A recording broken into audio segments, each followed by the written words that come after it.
Bueno, pues para los que no sepan, él es Alberto Lucosa, ciencias nucleares.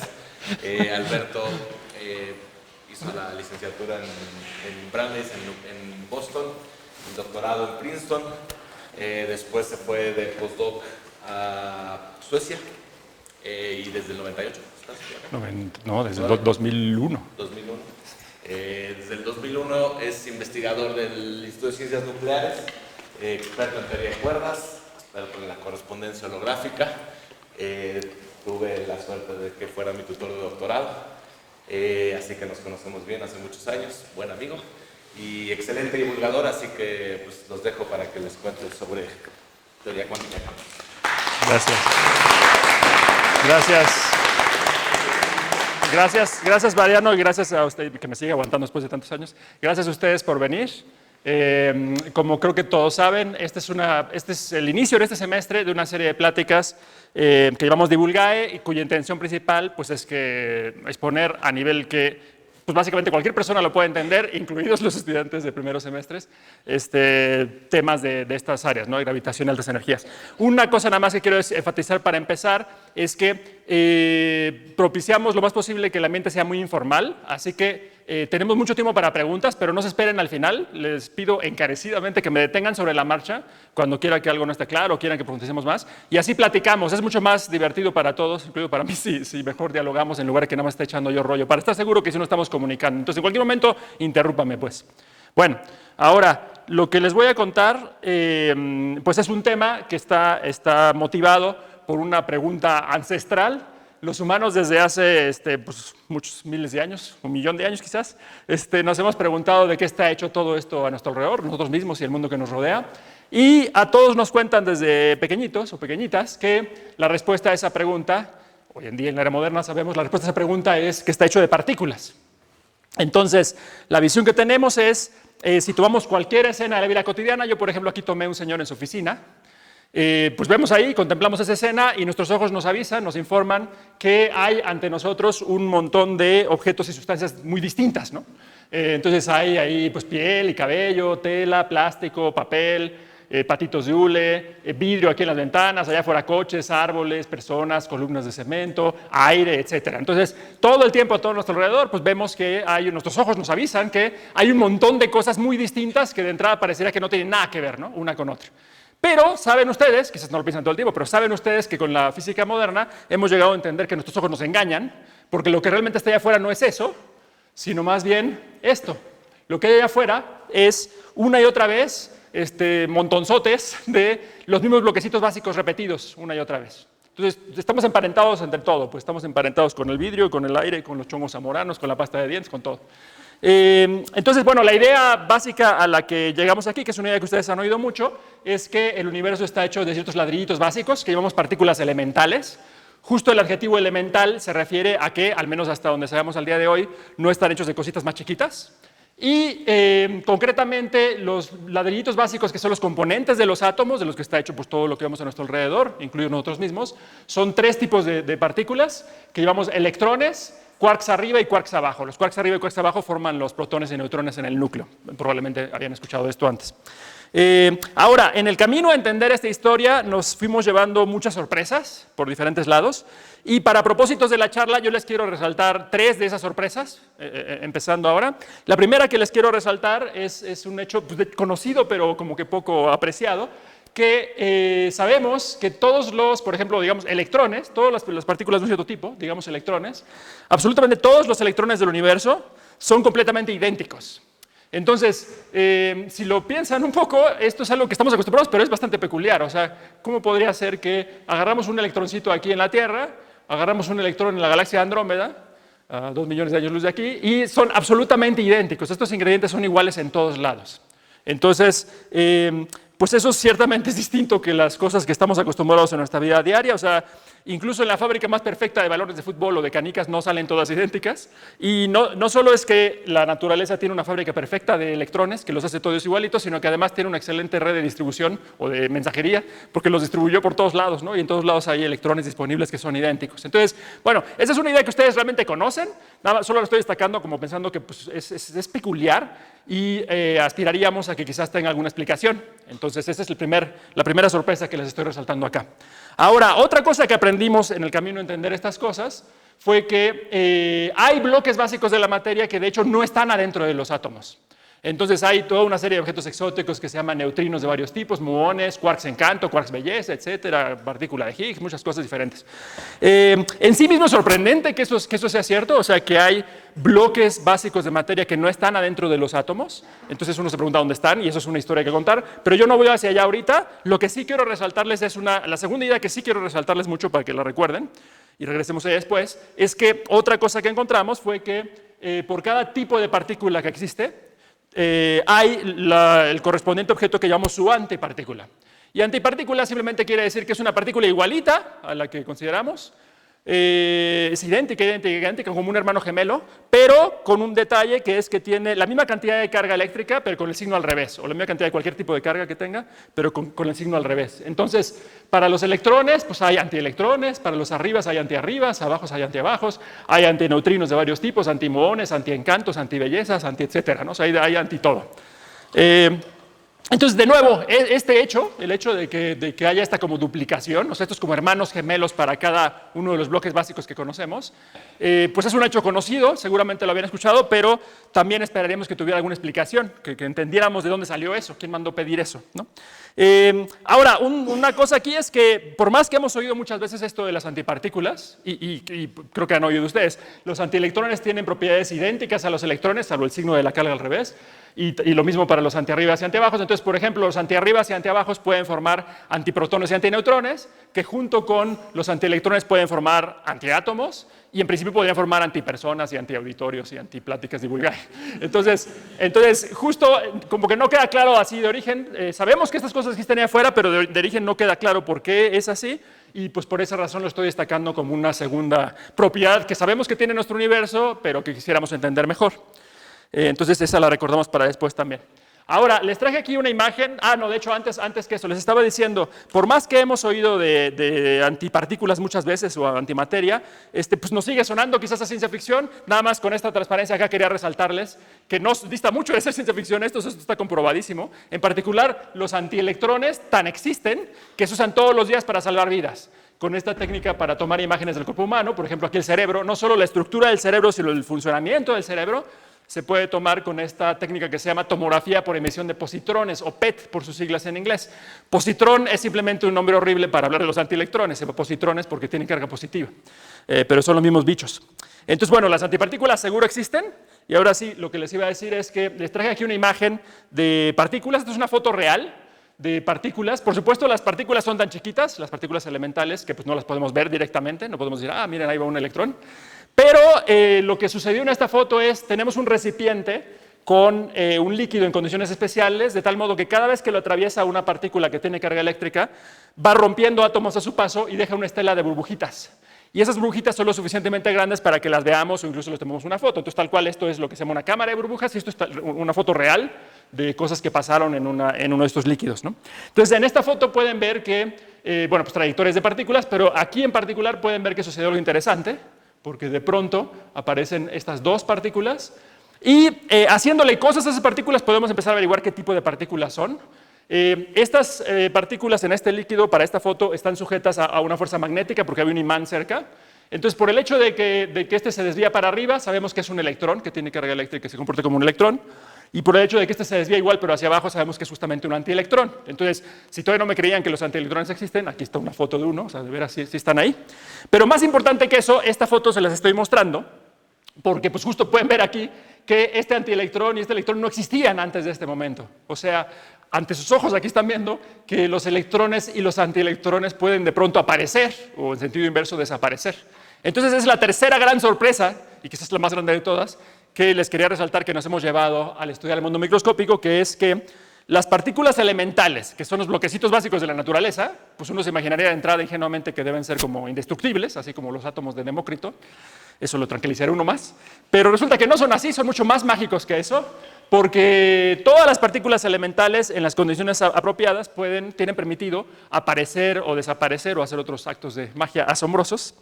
Y por supuesto el que puedan aparecer en particular es excelente noticia, gracias a eso estamos aquí, porque justo por procesos similares al que les mostré en esa foto, creemos entender que la inmensa mayoría de las partículas que vemos a nuestro alrededor o que nos conforman a nosotros aparecieron, fueron creadas hace 13.800 millones de años, en esa época que el universo era muy caliente, muy denso, que llamamos el Big Bang. Entonces, gracias a que las partículas pueden aparecer, que no son eternas, es que estamos aquí. Pero como quiera, esa es la tercera y última sorpresa que les quería resaltar ahorita para propósitos de la charla. Ahora, estudiamos a las partículas elementales, los físicos y físicas que nos dedicamos a esto, no porque estemos obsesionados con lo chiquito, sino porque creemos que es un buen camino para tratar de aprender sobre el mundo microscópico y sobre todo para tratar de descifrar, en la medida de lo posible, las leyes básicas del universo. Entonces, pues justamente yendo en esta dirección y otras, hemos llegado a entender en la física moderna, que como probablemente muchos de ustedes saben, hay dos conjuntos de ideas básicas que son fundamentales. Son, por un lado, la mecánica cuántica y, por otro lado, la relatividad especial. Entonces, son parte crucial de cómo funciona nuestro universo. Por supuesto, de cada uno de esos temas habría mucho que decir, o sea, podría estar hablando horas y horas y horas o semestres enteros de cada uno de esos dos temas, pero ahorita para la plática simplemente voy a mencionar brevemente cuál es la idea esencial de cada una de esas dos direcciones. Entonces, déjenme empezar por el lado de mecánica cuántica. Si tengo que resumir qué nos dice la mecánica cuántica en una sola frase, como tengo que hacer acá por cuestión de tiempo, pues les diría yo que la mecánica cuántica nos enseñó que los habitantes del mundo microscópico, digamos desde átomos a cosas más chiquitas, pueden, en cierto sentido, estar como indecisos sobre sus propiedades. Y por esa razón, porque están como indecisos, ahorita voy a abundar en eso, los describimos usando probabilidades. Entonces, bueno, ¿a qué diablos me refiero? Tomemos como ejemplo un electroncito. Un electroncito pues es una cosa chiquita, entonces obedece las reglas de la cuántica, entonces no es como un balón de fútbol o una canica. Sí es capaz un electrón en un momento dado de estar en un solo sitio, como una canica decente o un balón de fútbol decente, pero también es capaz de hacer otras cosas y de hecho en general un electrón no tiene una posición definida, no está en un sitio definido, sino más bien está como, entre comillas, indeciso respecto a dónde anda. O sea, como que le late un poco andar por un lugar, le late un poco andar por otro, no está decidido él mismo. Cabe resaltar, por supuesto, que cuando digo decidido no me refiero a que esté pensando y esté decidiendo cosas, es simplemente una manera coloquial de transmitirles la idea de lo que nos dice la cuántica. Entonces, bueno, aquí estoy tratando de representar caricaturescamente esa idea. Esto que estoy tratando de presentar aquí es un solo electrón indeciso sobre dónde anda, un solo electrón que no está decidido de dónde está colocado. Y en su indecisión, les propongo aquí, una manera de pensarlo, es que se lo imaginen como que se dividió en muchas copias fantasma, nada más por decirlo de cierta manera vaga, así nada más en dibujitos. En general, nuestro objeto cuántico, en este caso un electrón, está como que dividido en copias fantasma y esas copias fantasmas andan repartidas por ahí, difuminadas por ahí, pues abarcando la zona en la cual está indeciso el electrón, que si anda por ahí o que no. Entonces, bueno, eso es más o menos lo que estoy tratando de ilustrar aquí. Mi idea sería que donde ven ustedes más de estas copias fantasmas concentradas es que al electrón le late más estar ahí, y donde ven menos, pues es que no le late tanto. Entonces, bueno, para describir un objeto así, que como ven ya, no tiene por qué creerme, por supuesto, si no habían oído esto antes, pero eso es lo que aprendemos con la física cuántica, que esto dista mucho de ser una canica, en este caso como una canica mágica, ¿no? Que puede estar con muchos lugares a la vez. Así son los ingredientes de los que estamos hechos, interesantemente. Bueno, para describir un objeto así de mágico, pues no podemos simplemente decir dónde está en cada momento, como hacemos para un balón de fútbol. Lo mejor que podemos hacer es dar su patrón de indecisión, o sea, decir cuáles son las probabilidades de que anda en cada sitio distinto. Entonces, yo me tomé la molestia aquí de dibujar literalmente 100 copias fantasma del electrón, copias fantasma de nuevo, todo esto entre comillas, ¿no? Esto es nomás una caricatura vaga. Y en esta región de acá, conté para ustedes que hay 27 de esas copias, entonces lo que quiere decir mi dibujito es que si que es un solo electrón indeciso de esta forma, vamos y le preguntamos, lo examinamos con un detector apropiado para medir su posición, le preguntamos dónde está, hay 27% de probabilidad de que lo encontremos aquí. O sea, si repetimos ese mismito experimento muchas veces, en promedio 27 de cada 100 lo encontraremos ahí. 10 de cada 100 lo encontraremos acá, 1 de cada 100 acá y nunca aquí, ¿no? O sea, este patrón de indecisión querría decir en particular que al electrón no le late nada estar aquí. Entonces, bueno, así ya empiezan a ver que para hablar de los objetos cuánticos, como están indecisos en este sentido, andan por ahí indecisos de lo que están haciendo, pues tenemos que hablar de probabilidades.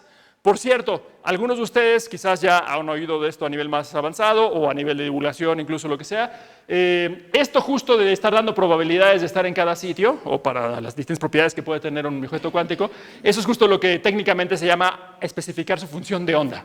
Pero si ese nombre los asusta, nunca lo han oído o no entienden qué diablos es, no se preocupen, es más un nombre.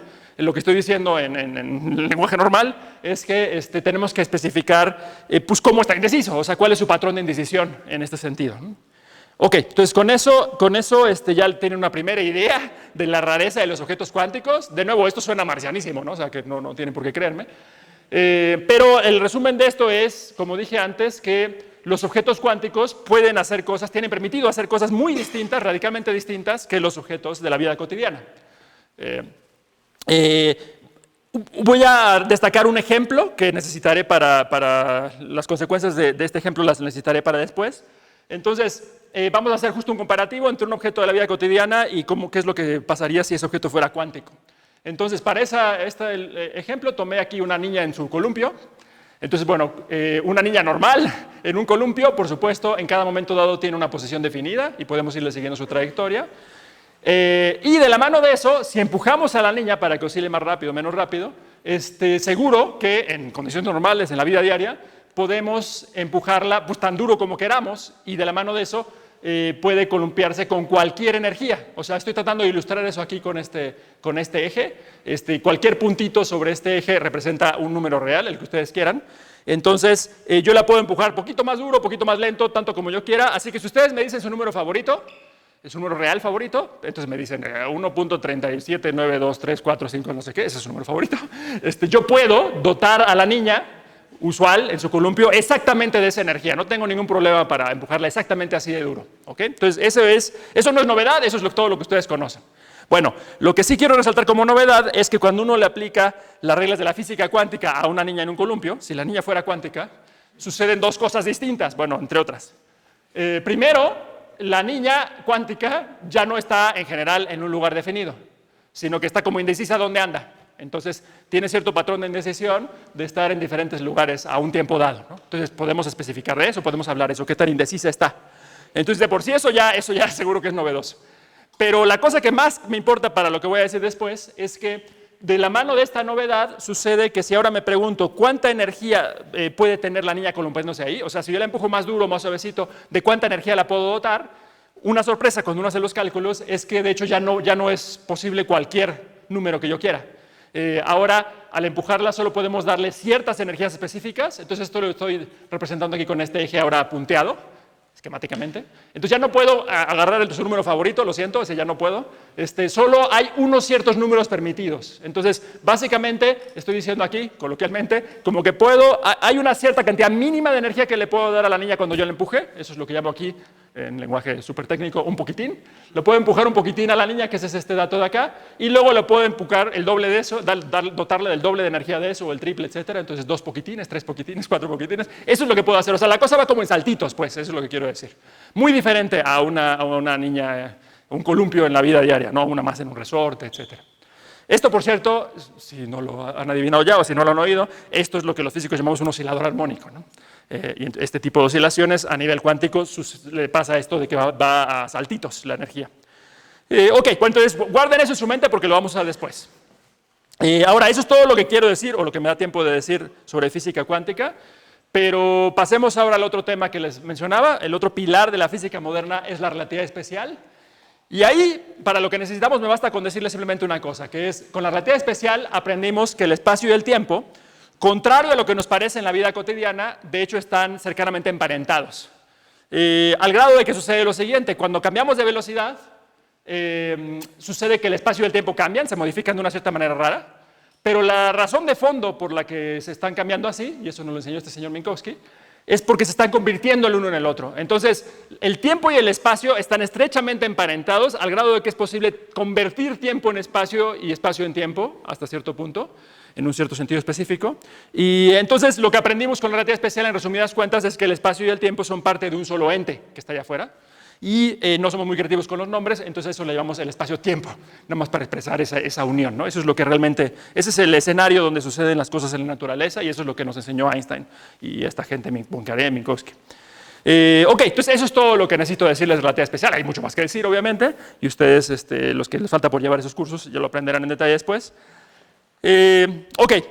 Ahora, siendo que esos dos son los pilares básicos de la física moderna, pues por supuesto, cuando intentamos hablar del mundo microscópico, tenemos que incluirlos como ingredientes. Entonces, lo que hacemos es, nos proponemos hablar de partículas, pero que sean cuánticas, o sea, les agregamos las reglas estas extrañas de la física cuántica, de la mecánica cuántica.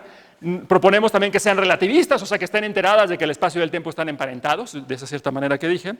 Y juntamos todos estos ingredientes, le revolvemos a la mezcla y luego vemos a qué sabe, la probamos para ver a qué sabe, y lo que obtenemos es un lenguaje que se llama teoría cuántica de campos. Entonces, ese es el tema de la charla.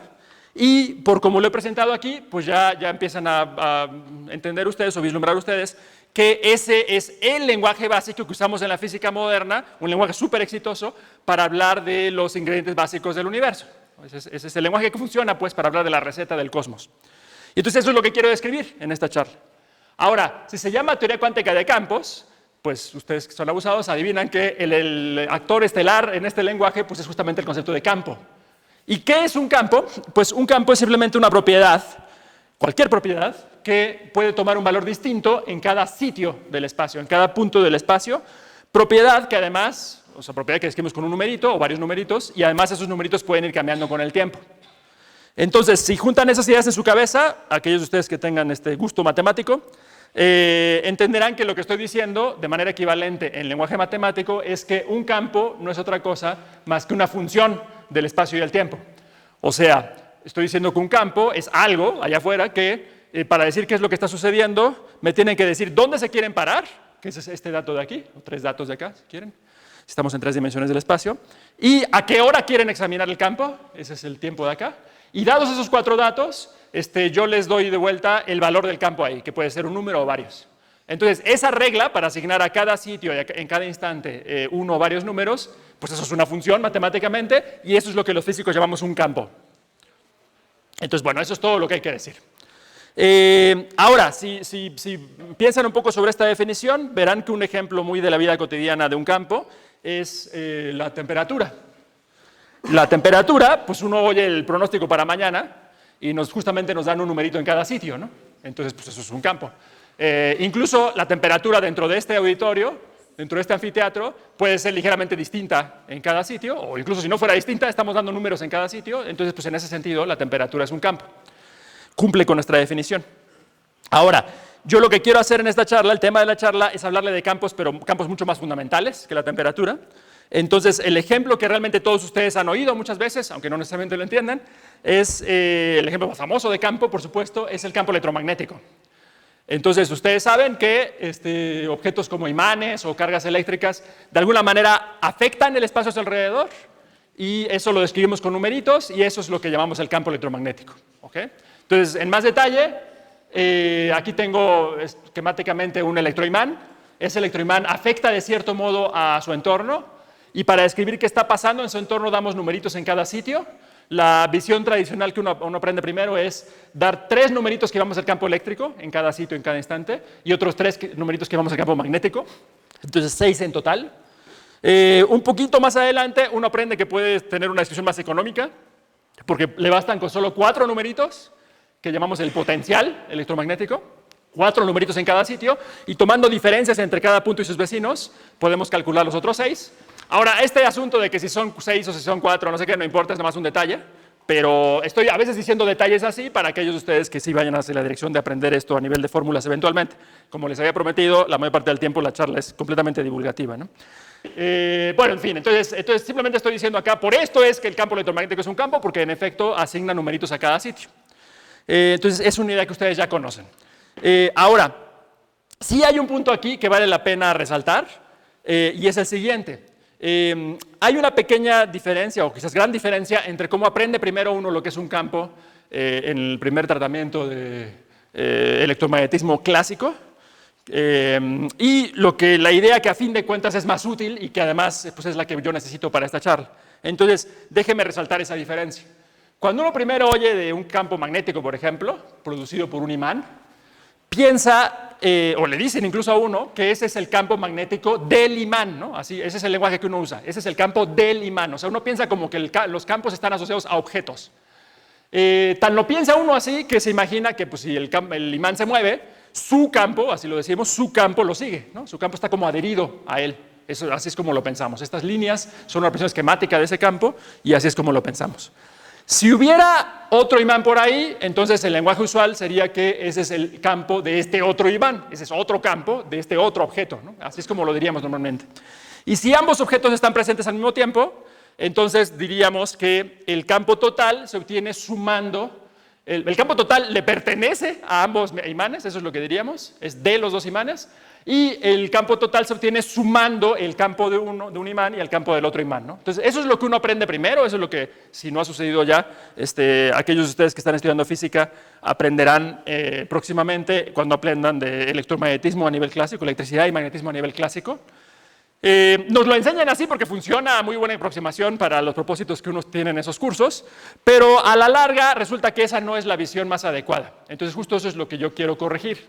Quiero sugerirles que de una vez anticipen lo que viene después, porque yo sí lo necesito para mi plática. Y el cambio es el siguiente. Bueno, para pensar en el cambio tomemos una perspectiva incluso más lejana. Pensemos en la Tierra. La Tierra tiene, normalmente diríamos, su propio campo magnético, y de nuevo diríamos, es el campo magnético de la Tierra. Pero pensemos justo un poquito más en esta situación. A fin de cuentas, ya sea que está ahí la Tierra o no, y hay cierta cantidad de imanes y cargas eléctricas y lo que sea, a fin de cuentas, hablar del campo electromagnético es en cada sitio dar 4 numeritos. En cada sitio y en cada instante dar 4 numeritos, ¿no? Bueno, que si son 4 o si son 6 no importa, pero una lista de numeritos en cada sitio. Eso es lo que es el campo electromagnético, ¿no? Independientemente si hay 17 imanes o 132 o ninguno, qué sé yo, ¿no? Entonces, eso es lo que significa el campo electromagnético. Pero una cosa importante que resaltar es que vamos dando numeritos en cada sitio, e incluso si nos vamos a una región muy lejana de cualquier imán o cualquier carga eléctrica, lo que sea, ahí también damos numeritos. Es solo que sucede que esos numeritos son 0, todos. Entonces, incluso lejos de cualquier fuente, incluso lejos de cualquier imán, cualquier carga eléctrica, ahí también está lo que llamamos el campo electromagnético, solo que está apagado, o sea, tiene valor 0. ¿Ok? Entonces, el campo electromagnético en total siempre es un solo objeto que está por todos lados, y para especificar lo que está haciendo hay que dar números en cada sitio.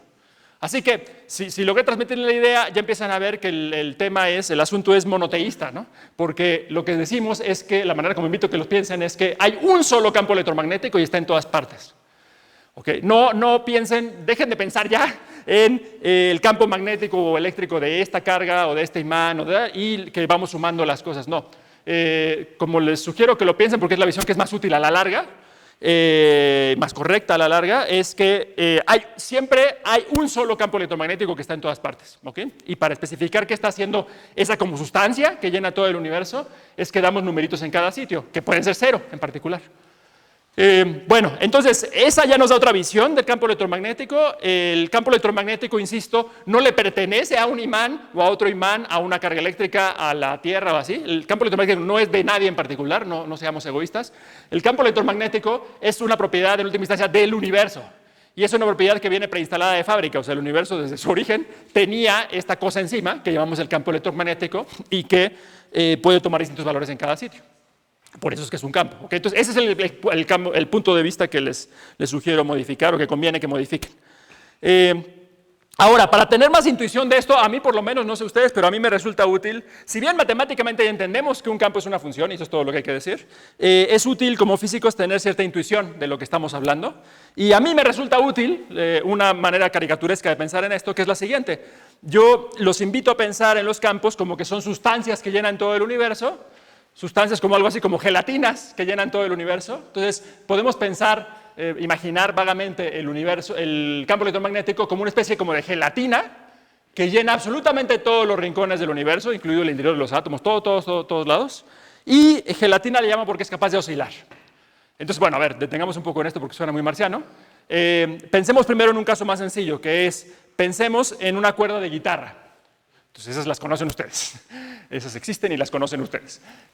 Si agarramos una cuerdita de guitarra y quiero describir qué es lo que está haciendo en un momento dado, pues lo que tengo que hacer es irme moviendo a lo largo de la cuerda, que esa dirección lo estoy llamando X en esta grafiquita de acá abajo, y fijarme en ese momento dado cuál es la forma de la cuerda, y puedo ir en cada sitio midiendo qué tan desplazada está la cuerda de su posición en equilibrio, la posición que sería horizontal, ¿no?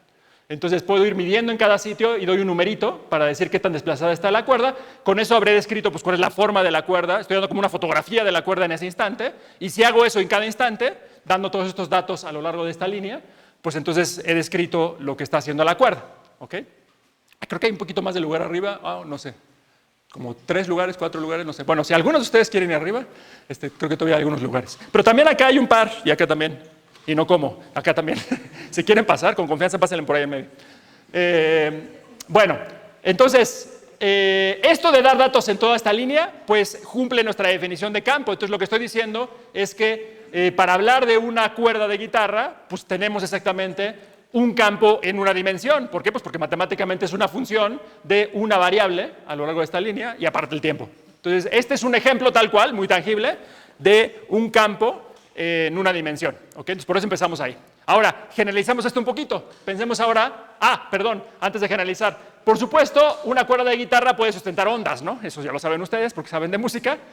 ¿Por qué puede haber ondas en una cuerda de guitarra? Pues porque cada trocito de la cuerda está adherido al trocito de al lado. Entonces, si yo jalo un pedacito de la cuerda, pues eso jala al de al lado y a su vez jala al de al lado, etcétera, y por eso se pueden propagar ondas en mi cuerda, ¿no? En mi campo. ¿Ok? Perfecto. Entonces, eso es algo que ustedes entienden muy bien. Bueno, ahora, generalicemos un poquito pensando en la membrana de un tambor. Bueno, pues la misma idea. Si quiero describir qué es lo que está haciendo la membrana de un tambor en un momento dado, ahora lo que tengo que hacer es, me fijo en el plano del tambor, que son estos ejes que estoy llamando ahora X1 y X2, y en cada punto de ese plano me fijo qué tan arriba está, qué tan desplazado está la membrana del tambor, qué tan alto está, ¿no? Y doy un número. Entonces, pues eso significa que como tengo que dar un número ahora a lo largo y ancho de una superficie, eso significa que este sistema, esta membrana de un tambor, cumple nuestra definición de un campo ahora en 2 dimensiones de espacio, ¿no? Y aparte el tiempo. Esa es una función matemática así. ¿Okay? Entonces, este es un ejemplo concreto de un campo en 2 dimensiones. También la membrana de un tambor puede sustentar ondas, ¿no? Este campo también puede sustentar ondas, por supuesto, y pues esa es la música que produce un tambor también. Perfecto. Bueno, ahora simplemente nos falta un paso más. Si ahora lo que está vibrando no es una cuerda ni una membrana de tambor, sino vamos a una dimensión extra, pues lo que obtenemos es exactamente una gelatina. O sea, una gelatina llena todo un volumen, entonces llena direcciones que llamo X1, X2, X3. Ya no me cabe la otra dirección que estaba poniendo en café, la dirección en la cual estaría vibrando este objeto. Imagínense como que hubiera otra dimensión, nomás así para tu propósito. O si no, imagínense que está vibrando de una manera abstracta, no importa. El punto es que para hablar de una gelatina y decir qué es lo que está haciendo en cada momento dado, pues hay que dar números en cada sitio, en cada instante. Entonces, esto cumple nuestra definición de un campo en 3 dimensiones de espacio y una de tiempo. Y por supuesto, una gelatina puede sustentar ondas, por eso le llamo gelatina, ¿no? Porque las gelatinas son temblorinas, ¿no? Entonces, a eso me refiero justamente. ¿Por qué puede haber ondas otra vez? Porque cada pedacito de la gelatina está adherido a sus vecinos, y si yo perturbo un pedacito, pues entonces ese jala a los de al lado, y ese a los de al lado, etcétera, y por eso se propagan ondas, ¿no? Entonces, eso es todo lo que hay que entender a nivel intuitivo de esta cuestión de los campos. Entonces, ahora ya entienden quizás mi aseveración, que suena un poco extraña, de que una manera útil de pensar en los campos intuitivamente, caricaturesca pues, pero útil de pensarlo, es que son como sustancias que llenan todo el universo como si fueran gelatinas. Entonces ya, espero que con eso se entienda más, que por cierto no he preguntado nada, así que alguien se tiene que animar a preguntar en algún momento, interrumpirme, y luego ya todos los demás se animan. Yo tengo varios, pero estaba esperando al final. No hay que esperar, sí. Mejor ahora, sí. ¿Los quarks se pueden detectar igual que los electrones en estas camaritas de burbujas o es diferente? Es diferente, o sea, moralmente es lo mismo, pero es diferente en detalle porque los quarks resulta que están muy fuertemente adheridos unos a los otros y entonces nunca los vemos sueltos. Pero cuando examinamos un protón o un neutrón muy de cerca, sí podemos ver que adentro hay por ahí un quarkcito, o varios quarks. Pero no, los quarks no dejan literalmente un registro así de burbujas o así, no. Nunca nadie ha visto un quark solo. Esa es una propiedad que se llama confinamiento, pero eso ya es un detalle que va más allá de lo que vamos a contar acá. Y otra, ¿los fotones se pueden comportar igual que los electrones? O sea, estar en varios lados? Sí, sí, todos los objetos microscópicos son igual de raros que los electrones. O sea, la mala noticia es que son raros, que son cuánticos, que son indecisos. La buena noticia es que todos son igual de raros. Entonces, si entendemos unos, entendemos los demás. Los fotones y los quarks y todos son igual de marcianos en que pueden estar indecisos. Tú ibas a preguntar algo más. Si pensamos que el campo eléctrico como tal es uno en todo el universo, ¿cómo es que sentimos o percibimos un campo eléctrico con una intensidad mayor cerca de otros objetos y estos objetos no son los que nos provocan? Ah, sí, qué bueno que preguntas eso, porque debe haber dicho esa frase.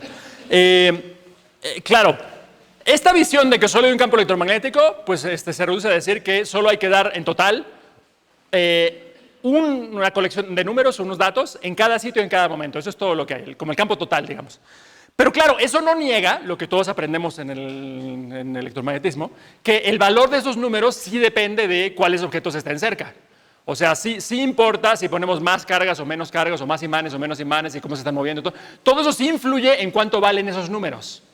Entonces, eso no lo estamos cambiando. O sea, sí es perfectamente posible y real que el campo eléctrico y magnético valen distintas cosas en distintos sitios por razón de las cargas o imanes que estén por ahí.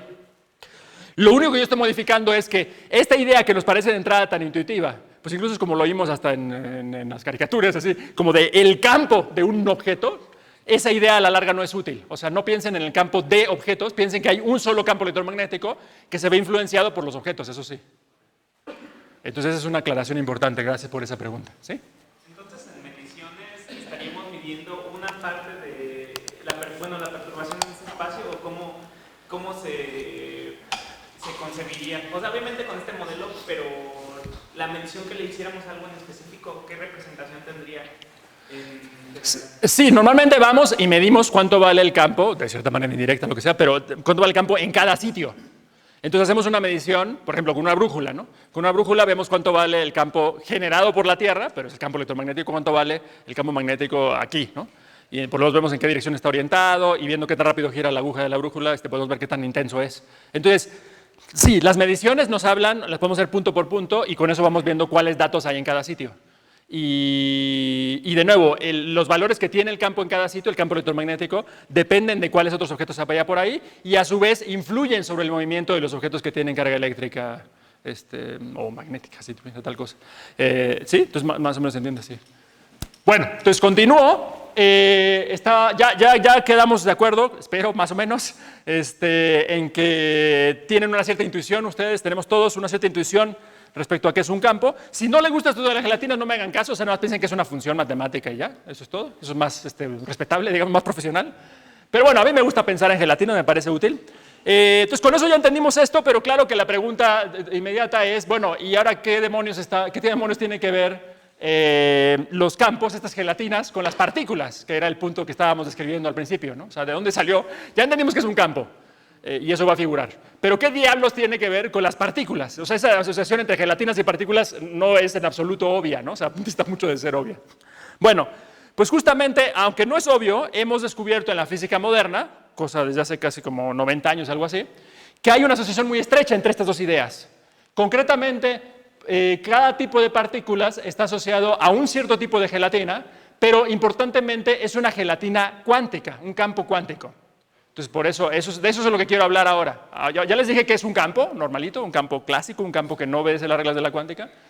Pero ahora voy a hablar de un campo cuántico. Bueno, un campo, nuestra intuición es que es una gelatina, es una sustancia que llena todo el universo. Pero, ¿qué significa que sea cuántico? Pues como dije antes, que sea cuántico significa que puede estar indeciso. Indeciso entre comillas. O sea, un campo cuántico, la diferencia con un campo usual, un campo clásico, no cuántico, es que un campo normalito, como lo describí hasta ahorita, valdría cierto número, o ciertos números en cada sitio, en cada momento, ciertos números específicos.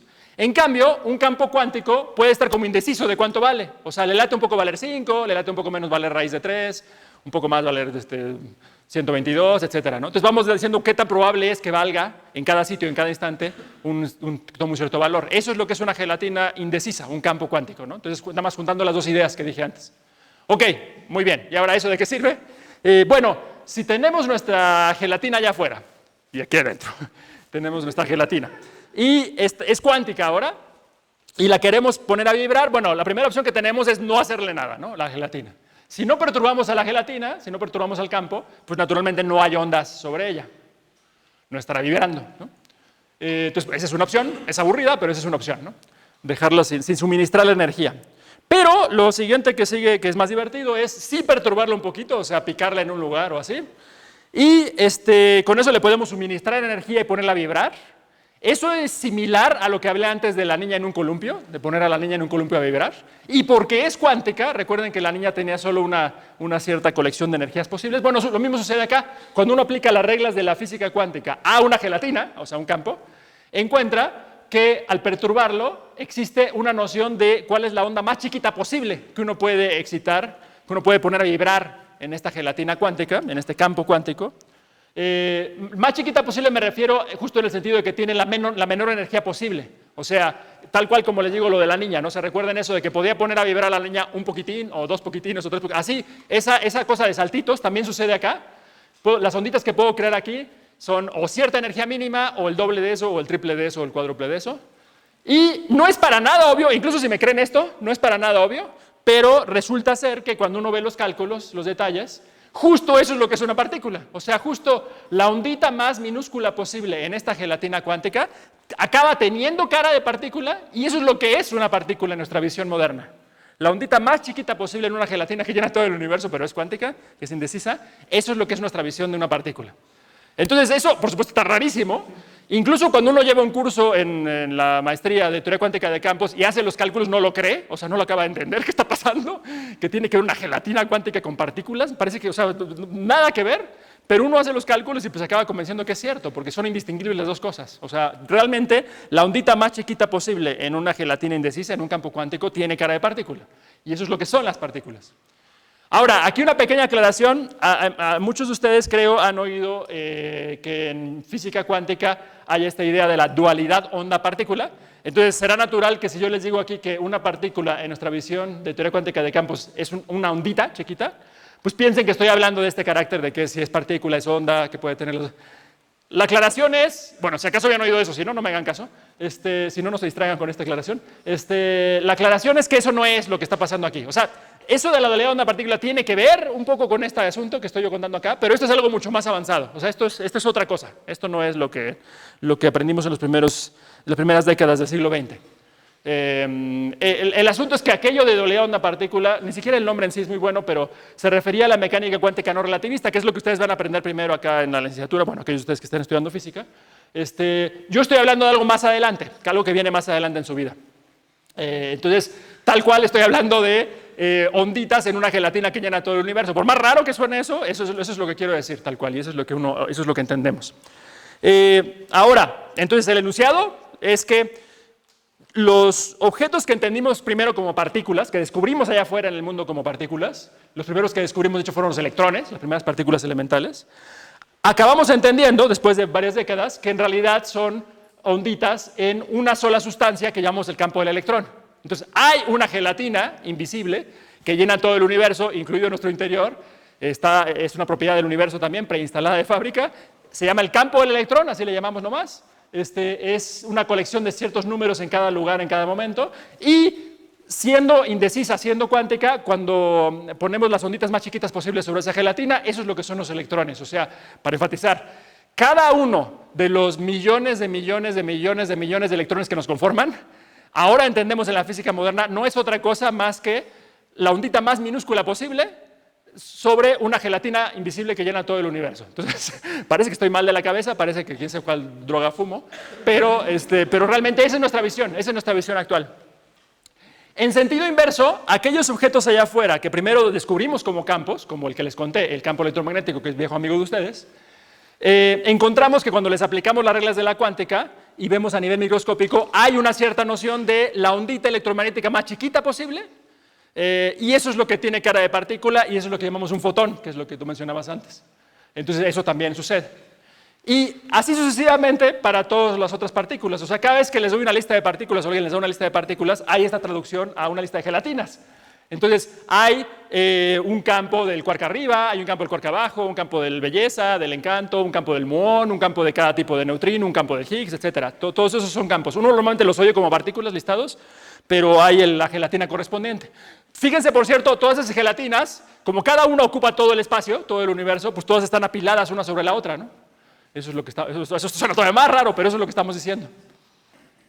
Ok, entonces en resumidas cuentas lo que les he contado hasta ahora, y es el mensaje principal que quería transmitirles en esta charla, que seguro la mayoría de ustedes no lo había escuchado antes, es que contrario a lo que todos y todas nos cuentan desde pequeños, nuestro universo en realidad no está hecho de partículas, sino que está hecho de campos.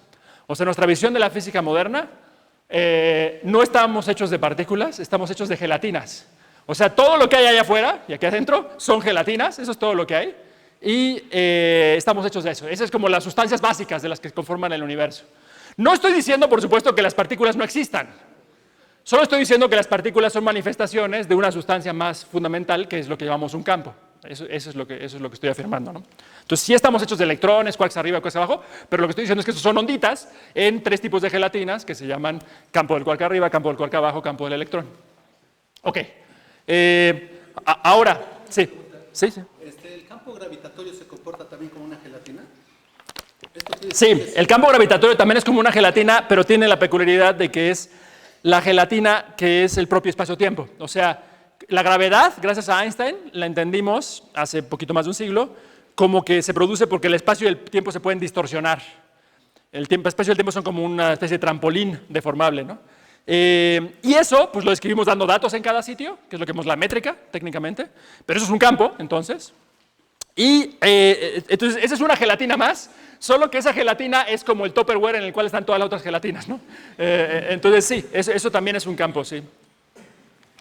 Con unas propiedades especiales, con unas propiedades, o sea, ese campo gravitacional tiene cierta información que los otros campos no, pero sí, moralmente es así, es como el Tupperware, un Tupperware distorsionable, ¿sí? ¿Tiene algo que ver que, por ejemplo, ahí dice 4 números complejos y abajo reales? O sea, esa pequeña diferencia también. Sí, gracias. Luego pasas por el dinero que te prometí, porque eso es justo lo que iba a decir a continuación, que las propiedades específicas que tienen estos objetos, justo se traducen, o sea, cada campo tiene propiedades distintas, específicas, y eso, al traducir a partículas, se traduce en ciertas propiedades específicas de esas partículas. Entonces, por ejemplo, pues las partículas normalmente las etiquetamos o les damos nombre por las propiedades básicas que son su masa, su carga eléctrica, un numerito que llamamos su spin, que ahorita no vamos a meter qué es, a menos que me pregunten al final. Y aquí estoy listando los de los electrones y los de los fotones, y son distintos. Entonces, así es como distinguimos un electrón de un fotón, no tenemos duda, tiene características distintas. No solo que se llama distinto porque tiene propiedades distintas. Bueno, lo que estoy aludiendo acá, que es lo que tú mencionaste, es que esas propiedades de las partículas surgen del hecho de que son onditas en una cierta gelatina específica, y cada gelatina en general es distinta a las otras. Entonces, sí, el hecho de que estos sean 4 números complejos tiene que ver con que esto tiene spin 1 medio, el hecho de que estos sean 4 tiene que ver con que tiene spin 1, cosas así. No estoy dando todos los detalles, por supuesto, y menos aún haciendo los cálculos, pero sí, va en esa dirección, sí. Así que gracias por tu pregunta. Ok, sí.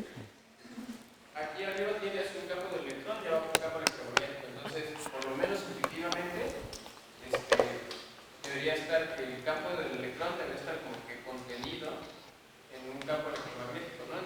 Pero, pues por lo menos dimensionalmente no, porque los concebidos son reales. Si te entiendo bien, esa pregunta justo es muy útil porque es una confusión muy natural.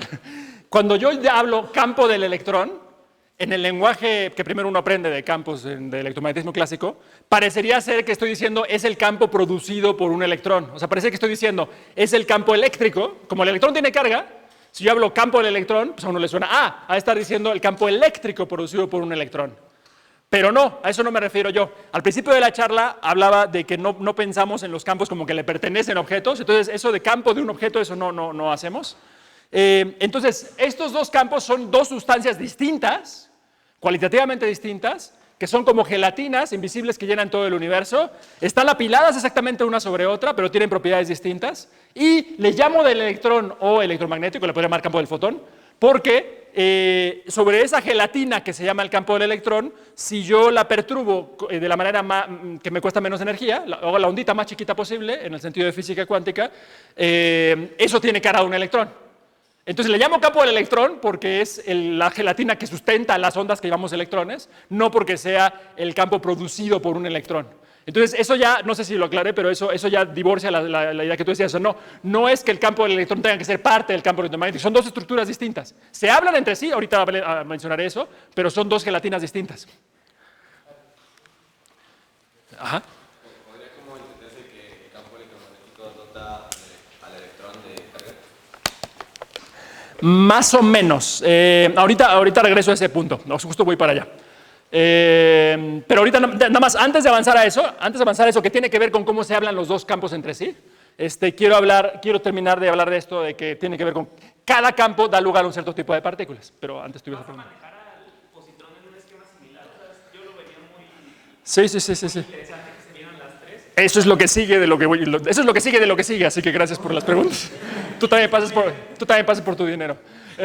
Bueno, entonces sí, justo aquí ya es momento de regresar a las tres sorpresas que les resalté al principio de la charla y empezar a ver que este lenguaje de campos, por más que suene marcianísimo, y no tienen por qué creerme que es así, o sea, a lo mejor piensan que estoy bajo el influjo de unas drogas muy fuertes y estoy diciendo cosas raras, es de hecho el lenguaje que usamos y ahorita van a empezar a entender por qué, o por lo menos vislumbrar que quizás no está tan mal. Esto que les acabo de decir, que las propiedades de las partículas vienen directamente de la propiedad de las gelatinas, de hecho no sirve para explicar la sorpresa o el misterio número 1 que les resalté en la charla, que es que absolutamente todos los electrones del universo son idénticos. ¿Y por qué?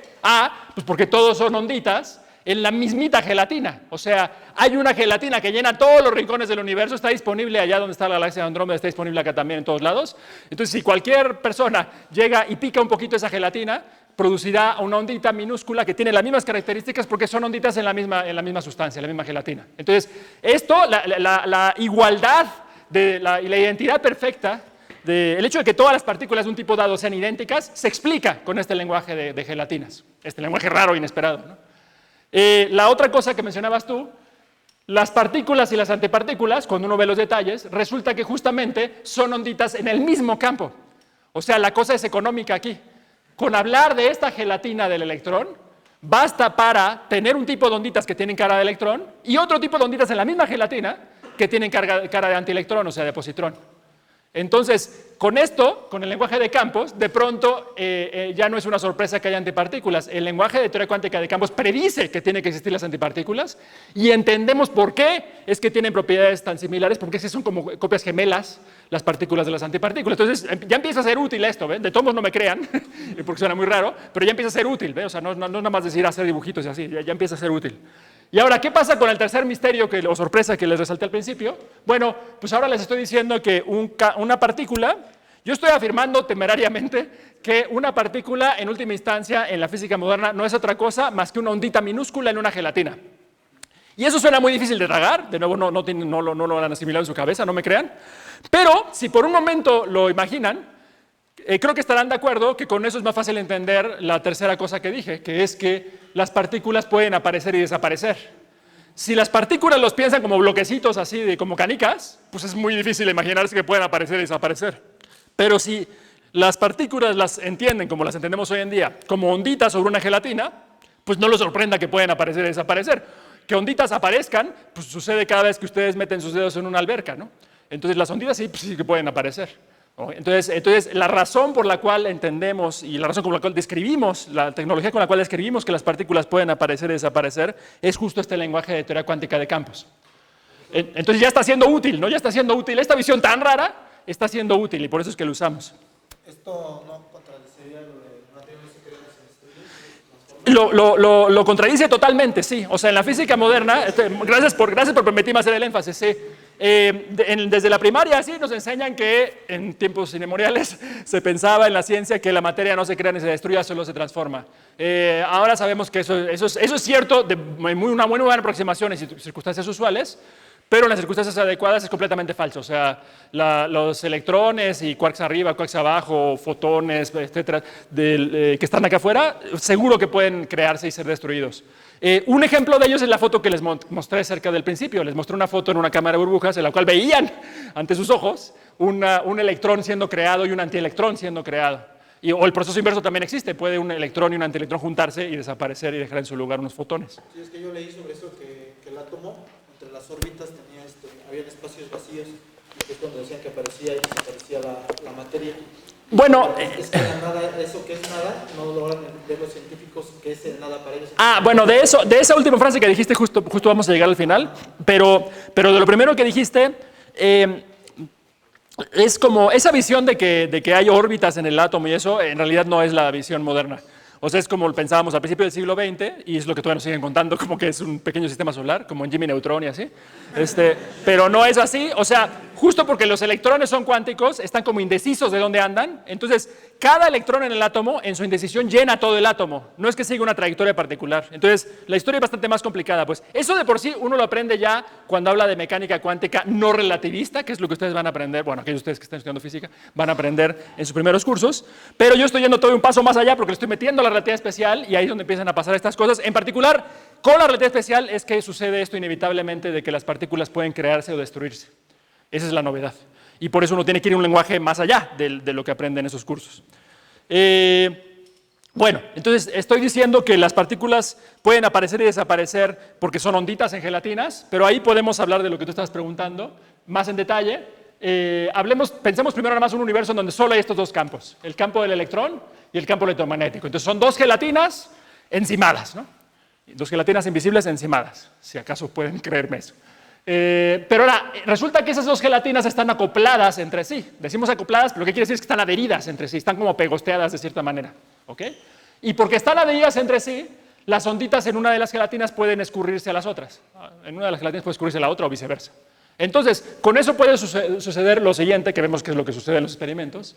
Podemos empezar, por ejemplo, con un electrón. ¿Qué es un electrón? Pues es una ondita minúscula en la gelatina del electrón. Y puede ir el electrón viajando por ahí y de pronto, aburrido, escupe un fotón, que no existía antes. ¿Pero qué es un fotón? Un fotón es la ondita más chiquita posible en la otra gelatina, en la gelatina del campo electromagnético. El campo del fotón le podríamos llamar. Entonces, en dibujito estoy diciendo esto, ¿no? Va el electrón por ahí y de pronto escupe un fotón que no existía antes. Pero en el lenguaje de o sea, esto es mucho más misterioso si lo vemos como canequitas, como que aparecen y desaparecen, pero en el lenguaje de las onditas en gelatinas, si bien el lenguaje mismo es difícil de tragar porque no lo han escuchado ustedes, espero que estén de acuerdo conmigo que es más intuitivo. O sea, lo que está pasando nada más es, tenemos dos gelatinas adheridas, ponemos a vibrar una, va por ahí esta ondita, pero de pronto parte de ella se escurre a la otra gelatina que estaba adherida, y eso suena lógico, ¿no? Bueno, espero, no sé, si no protesten. Entonces, así es como se crean las partículas o se destruyen. Ahora, por supuesto, la física describe al mundo con matemáticas, o sea, la física no es nada más cuestión de echar rollo y hacer dibujitos, que es lo que estoy haciendo acá, sino que hay que usar fórmulas. Y entonces, en particular, tenemos una teoría cuántica de campos específica que resume pues la receta del universo, o sea, resume cuáles son las gelatinas que conforman nuestro universo hasta donde sabemos al día de hoy. Y esa teoría, insisto, es una teoría cuántica de campos específica, de las muchísimas diferentes que pueden haber, de las infinitas teorías cuánticas, universos de gelatinas que puede haber. Uno en especial es lo que llamamos el modelo estándar, o que yo más adelante lo voy a abreviar como ME. Y pues siendo una teoría de física, no es una lista de cosas, sino que es una fórmula, y quizás ya la habían visto ustedes, si no, se las presento acá. Es esta fórmula, en versión resumida. Y entonces yo les voy a hablar aquí de tomar de esta fórmula solo el pedazo. Básicamente dentro de estos dos primeros renglones está la parte que habla del campo electromagnético, hablándole al campo del electrón. Entonces déjenme poner aquí esto de forma esquemática.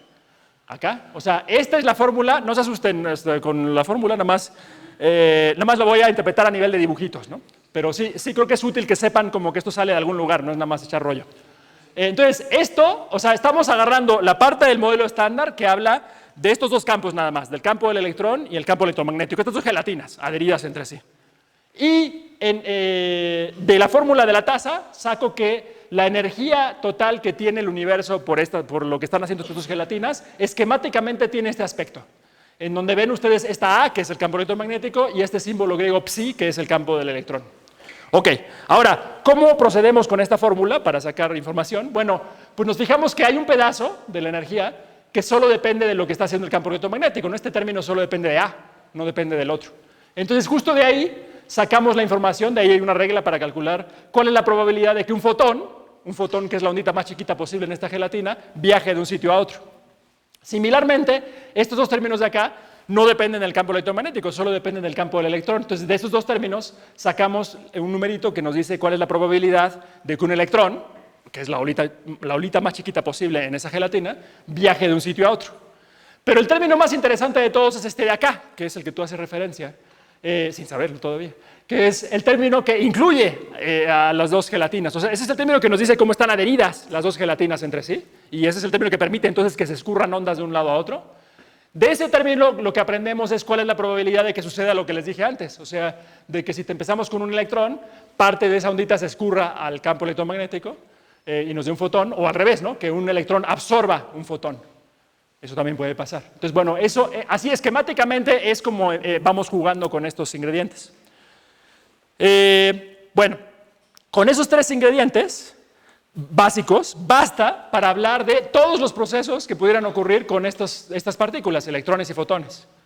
Por cierto, no lo dije, no lo leí, pero aquí dice que la parte del modelo estándar que habla solo de estos dos gelatinas, el campo del electrón o cualquier partícula con carga eléctrica y el campo electromagnético, se llama la electrodinámica cuántica, o QED, por sus siglas en inglés, nada más como dato cultural. Bueno, entonces les decía que con estos ingredientes basta para describir cualquier proceso. Por ejemplo, lo siguiente, una curiosidad que pueden ustedes tener naturalmente es ¿de dónde surge la fuerza eléctrica? Si tomamos dos electrones, pues sabemos que tienen idéntica carga eléctrica, el mismo signo de carga eléctrica en particular, entonces uno esperaría que se repelan esos dos electrones, ¿no?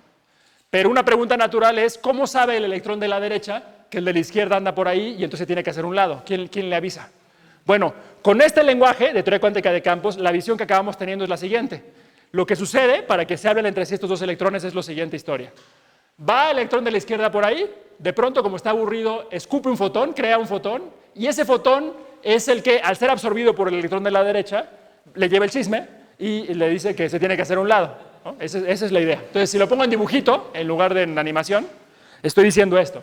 Va este electrón, crea un fotón que no existía antes, y ese fotón, al dejar de existir acá, al ser absorbido por este electrón, es el que hace que se repelan estos dos objetos entre sí. O sea, este fotón, están viendo aquí, actúa como mensajero, como transmisor de esta repulsión eléctrica, ¿no? En general, de la interacción electromagnética, decimos.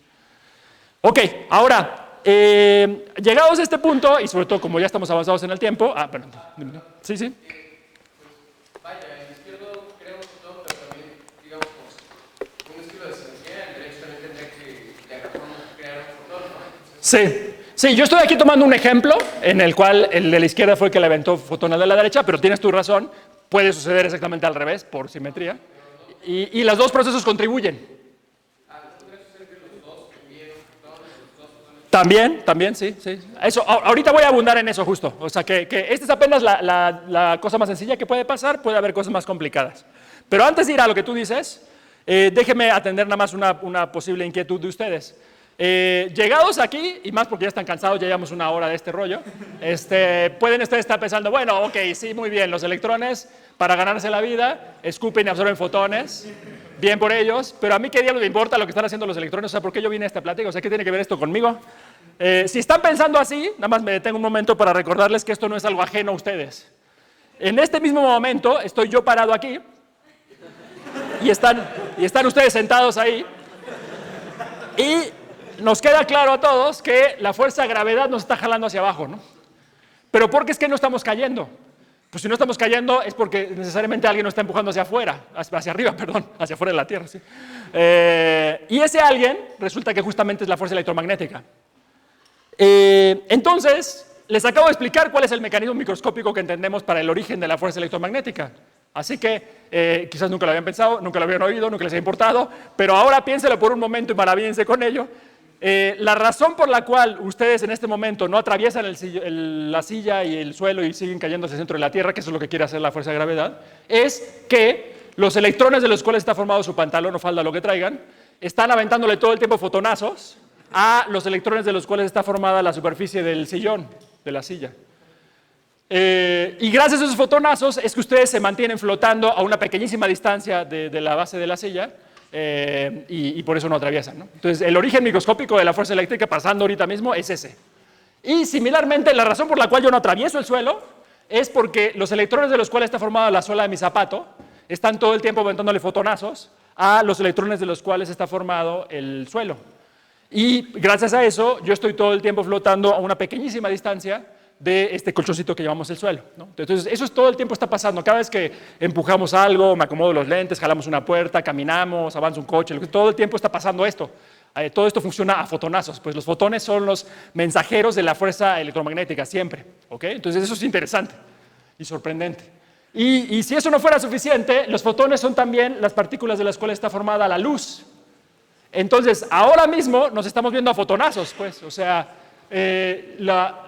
los electrones de los cuales está formado mi cuerpo están escupiendo, creando fotones nuevos que están llegando y siendo absorbidos por los electrones en la retina de sus ojos.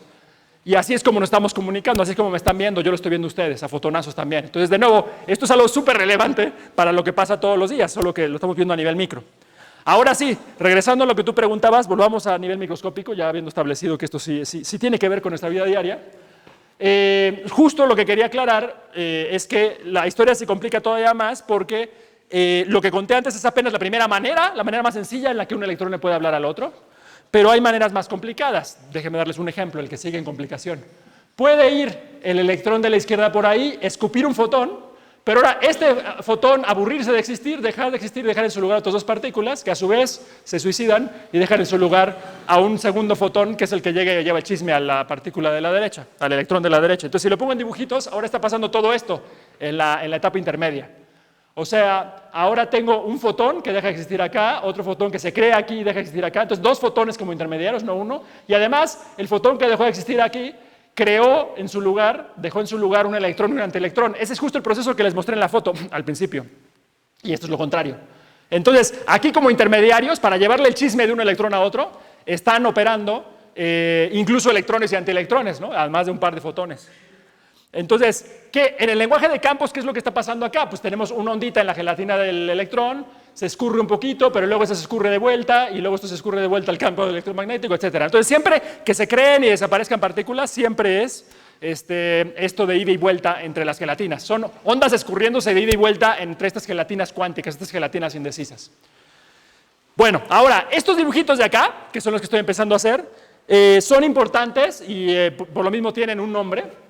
Son lo que llamamos diagramas de Feynman, en honor al físico estadounidense, uno de los físicos más importantes de la segunda mitad del siglo XX, Richard Feynman, que probablemente algunos de ustedes han oído.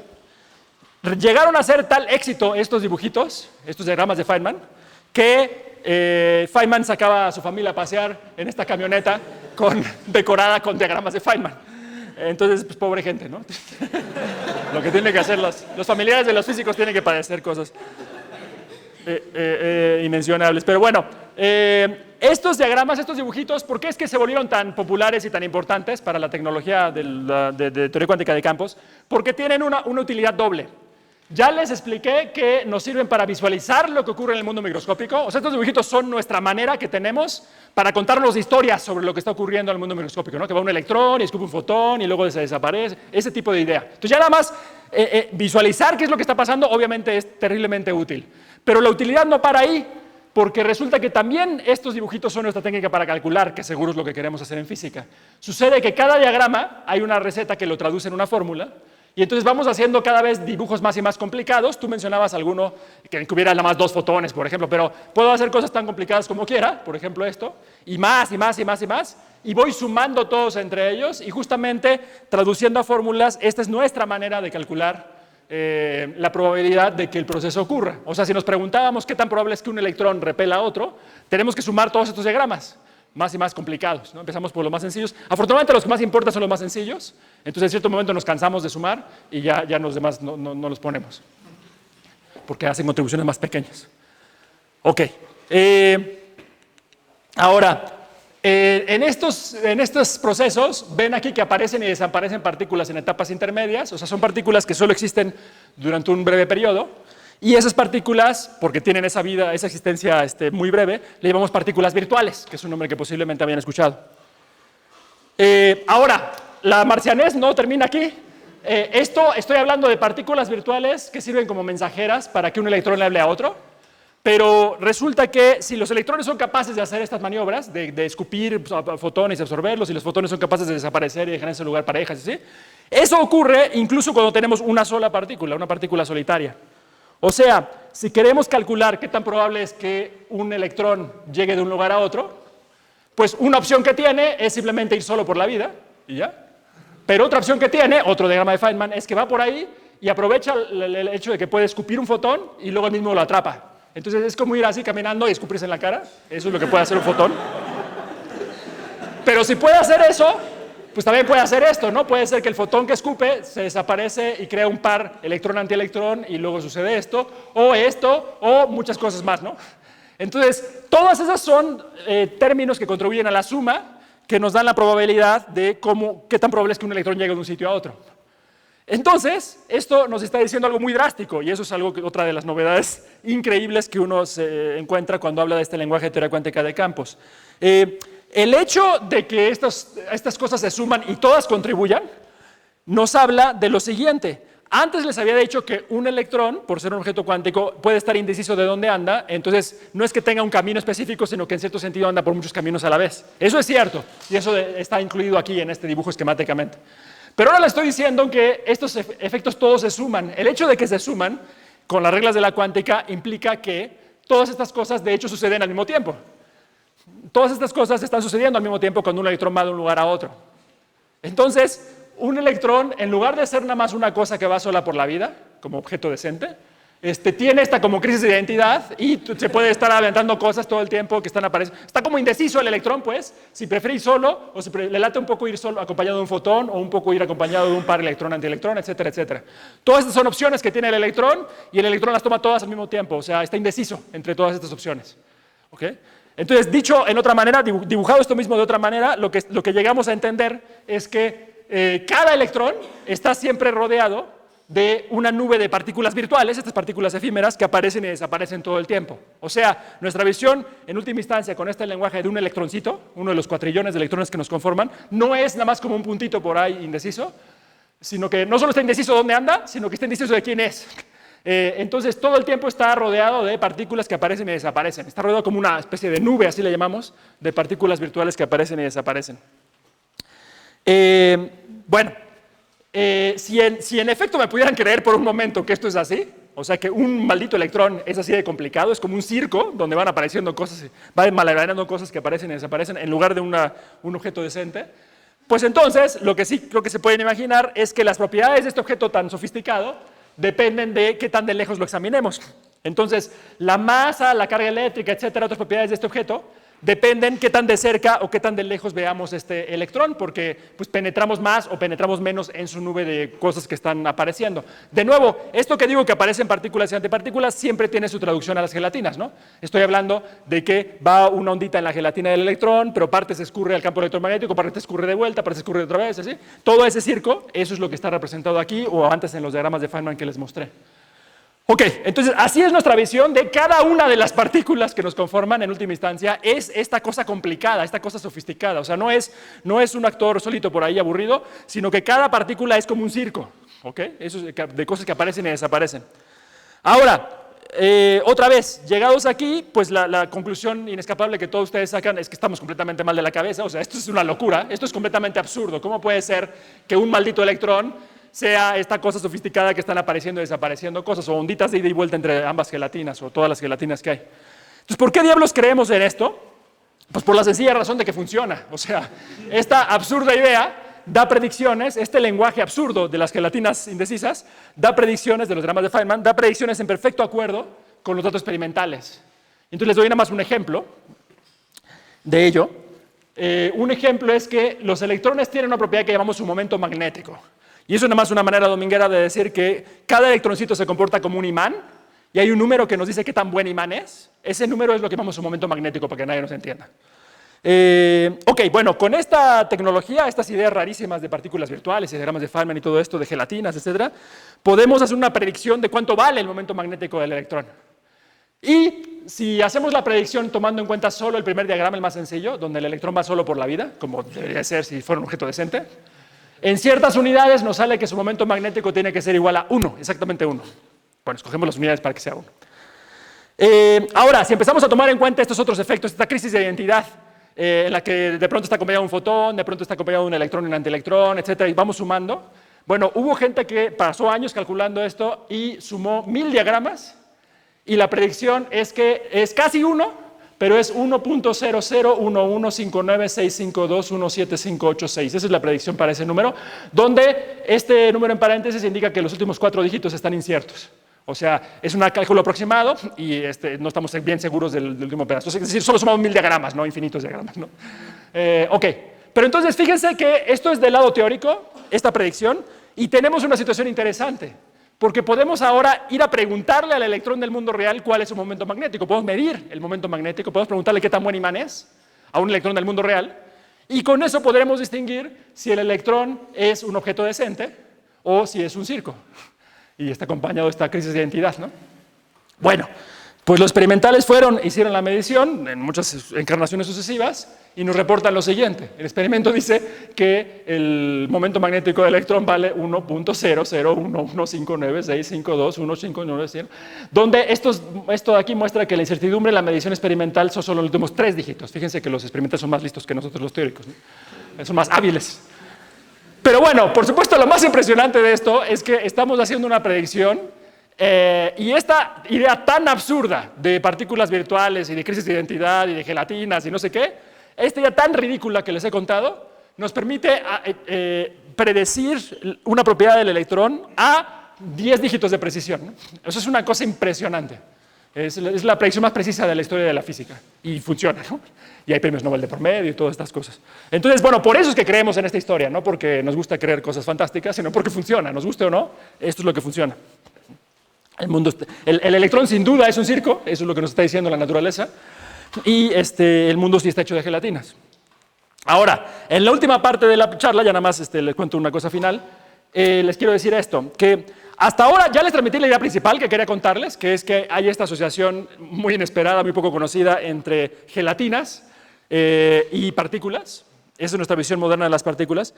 Pero cuando primero uno entiende eso, que de por sí cuesta trabajo llegar a asimilarlo bien, ya regresaré a ese punto, uno se queda con la sensación de que, bueno, este lenguaje, uno puede usar el lenguaje de gelatinas o puede usar el lenguaje de partículas y son como indistinguibles, entonces pues, a gusto de uno puede hablar de uno del otro. Pero en realidad cuando uno estudia las cosas más a fondo, se encuentra con varias razones por las cuales nuestra postura actual es que es más fundamental el lenguaje de las gelatinas, el lenguaje de campos. Hay varias razones, pero les voy a mencionar aquí nada más rápidamente la que yo considero la más impresionante de todas, y esa es la siguiente. Si consideramos en nuestro universo hecho de gelatinas lo que llamamos el vacío es el estado en el cual pues, las gelatinas no las hemos perturbado. Entonces, como no las hemos perturbado, no hay onditas y están en su estado de mínima energía, lo cual es lógico, ¿no? Bueno, entonces ahí no hay onditas, o sea, no hay partículas. Y en efecto, si estamos en el vacío, o sea, estamos lejos de la Tierra, lejos del aire, lejos de los rayos cósmicos, lejos de todo, si estamos en el vacío y ponemos un astronauta por ahí flotando a hacer mediciones, pues todos los astronautas que vayan a velocidad constante, efectivamente todos están de acuerdo con todas sus mediciones, que no hay absolutamente ninguna partícula ahí, ¿no? Entonces merece ese nombre, es el vacío, está vacío, ¿no? Ok, perfecto. Pero entonces eso parece completamente lógico, ¿no? Pero la sorpresa que nos llevamos es que si ahora, en lugar de poner una persona haciendo mediciones a velocidad constante, si la trepamos en una nave y la llevamos uniformemente acelerada, resulta que las mediciones de esa persona encuentran que esto que está aquí afuera sí está llenísimo de partículas. De hecho, lo que encuentra es que está lleno de un número infinito de partículas a una cierta temperatura. O sea, es la misma situación exactamente, el vacío, ese estado en donde estas gelatinas están con menor energía posible, ese estado donde no hay partículas según las otras personas, según las mediciones.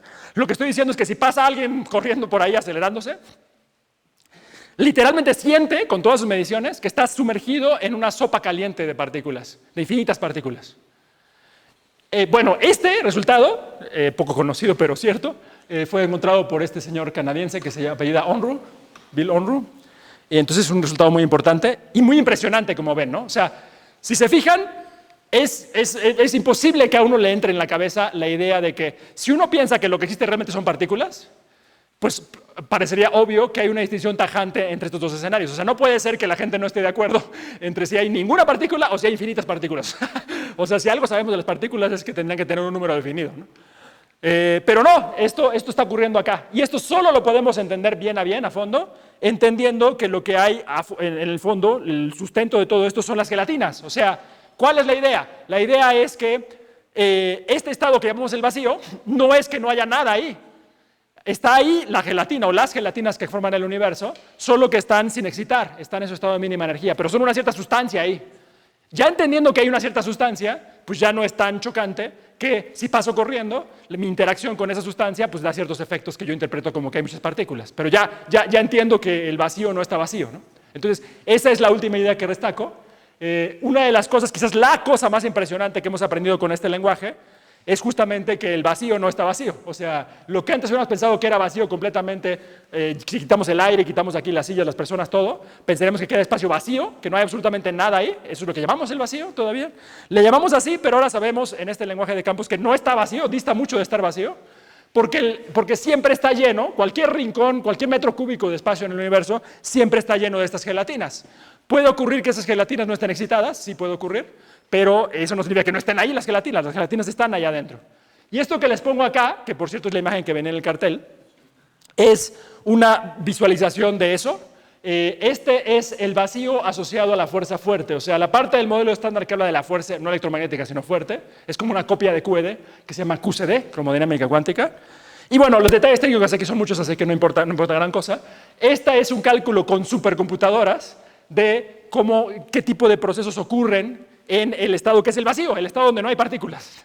Y entonces, de nuevo, los detalles de qué está pasando aquí son bastante sofisticados, pero nada más quedemos con la idea de que el vacío es un medio, pues, o sea, el vacío es, hay unas gelatinas ahí y algo están haciendo en este sentido cuántico y están pasando cosas interesantes.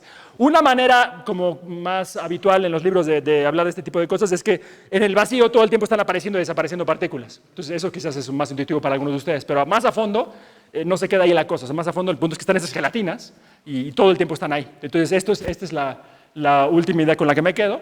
Y ya nada más concluyendo el resumen de todo lo que les dije en la charla, es de aquí en adelante, si alguien viene a su vida y les pregunta de qué está hecho nuestro universo, ustedes ya saben lo que tienen que contestar, está hecho de campos en realidad. La visión más actual que tenemos es que está hecho de campos, o sea, que está hecho de gelatinas.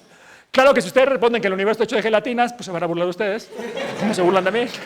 Entonces, el nombre más respetable es campos, pero la intuición que al menos yo considero bastante útil es que los campos son como sustancias que llenan todo el universo, que son estas gelatinas. Solo déjenme aclarar que, bueno, lo que ustedes ya saben, por supuesto, es que esta idea de gelatinas, esta idea de un universo hecho de gelatinas, de campos, es una idea muy poco divulgada. O sea, seguro, a nivel de libros de divulgación, casi no hay ningún lugar en donde escriban esta idea, que es una idea que ya tenemos desde hace muchas décadas y que funciona, como vieron en los mediciones experimentales. Y no solo eso, no solo es que entre el público general no les hemos contado esta maravillosa idea que tenemos, como estoy tratando de hacer hoy en día, que es esta plática de divulgación, sino que incluso, curiosamente, entre los propios físicos y físicas, pues seguro gente de otras áreas que no sea la física de partículas no está muy enterada de esta idea. Y sorprendentemente, incluso los propios físicos de partículas, o sea, físicos de altas energías, que nos llamamos también, incluso entre nosotros no todo el mundo está muy asimilado de esta idea. Sucede en particular que los físicos experimentales de partículas jamás necesitan pensar en esto, porque pues ellos ven rayitas en sus detectores y dicen, pues son partículas y ya no hay más, no me metas tú en complicaciones y gelatinas y no sé qué. Entonces es más bien una idea teórica que provee toda la herramienta que funciona para explicar esos experimentos, de la cual viene esta idea de campos, esta idea exótica de gelatina. Entonces no se sorprendan ustedes si van por ahí platicando con la gente, e incluso gente cercana a estos temas no está muy enterada de que esto es así. Y no lo digo como menospreciándolo, o sea, yo mismo cuando tomé por primera vez el curso de teoría cuántica de campos no entendí que esto es lo que estábamos diciendo. O sea, el tema es bastante profundo, entonces uno primero aprende a hacer dibujitos y diagramas de Feynman y calcular cosas y se queda contento con eso, pero no entiende bien qué es lo que está diciendo y me tomó varios años y varios intentos de dar el curso acá para realmente asimilar que esta era la moraleja. Entonces, bueno, ahora sí, ya me callo y les dejo esta transparencia si le quieren tomar una foto nada más con referencias. Aquí está en particular los archivos de esta plática, si los quieren accesar. Les doy un par de referencias a nivel de divulgación sobre campos y QED y cosas así. Y algunos artículos que yo he escrito, ninguno es propiamente de campos, me falta escribir ese artículo, pero son temas relacionados. Creo que muchos de ustedes ya conocen nuestra página de Facebook, donde anunciamos pláticas como estas y aparte hacemos algo de divulgación. Y también, no sé si todos ya tienen ubicado nuestra página de este programa, GAE, por si les interesa. Y también aquí, para aquellos de ustedes que sean más ambiciosos o más avanzados, les paso el lugar donde están mis apuntes de los cursos que he dado, tanto cursos sobre campos en particular, tanto a nivel de licenciatura, hay por ahí un mini curso de licenciatura que solo dura 6 horas, entonces es quizás una primera manera de entrarle, aunque como prerequisito sí necesitan haber llevado ya cuántica y relatividad especial. Entonces, para muchos de ustedes tendrán que esperar un tiempo, supongo. Pero bueno, en fin, entonces ya me callo, gracias por sus preguntas y tenemos ahorita todavía más tiempo para preguntas si quieren contarme más o interrogarme más o quejarse más de todas estas cosas tan extrañas que dije, sí. Gracias. Bueno, voy a cambiar de página. Si alguien quiere tomar una foto de eso, ya están. Bueno, el campo de Higgs. No venía preparado. El campo también. O sea, lo que este físico inglés propuso es que hay un campo más. Y eso uno oye el campo de Higgs y suena como algo exótico. Pero ahora, ya que llevaron esta plática, saben que hay un campo más, pues no es gran novedad, pues hay muchos campos, ¿no? O sea, ¿qué tiene especial que hay un campo más? Entonces, por eso me gusta tu pregunta, por eso hasta anticipé tu pregunta. Y entonces, la diferencia entre el campo de Higgs y todos los demás, que es la diferencia importante, es esta, que hay esta nueva gelatina, es un nuevo campo, pero sucede que esa gelatina, ese campo de Higgs, en promedio tiene un valor constante que es distinto de cero, o sea, decimos que está encendida en promedio. Entonces, o sea, ¿a qué me refiero? Estos campos son cuánticos, entonces están indecisos cuánto valen, ¿no? Pero los campos usuales, todos los otros campos, el campo electromagnético, por ejemplo, en promedio, en su indecisión, en promedio vale cero. O sea, en promedio está apagado, decimos. Y el campo del electrón también, y todos los otros campos, ¿no? El campo del muón, etc. Bueno, el campo de Higgs es distinto porque en promedio no vale cero, vale un número, digamos, 57. Vale 57. Entonces, eso quiere decir que al estar en el universo, automáticamente estamos zambullidos en este campo de Higgs que tiene un valor distinto de cero. Sería como análogo a decir que estamos zambullidos en un universo donde está encendido un campo magnético constante, por ejemplo, que en todos lados el campo magnético vale 57. Algo así es lo que está diciendo Higgs. ¿Y por qué dijo esa marcianada?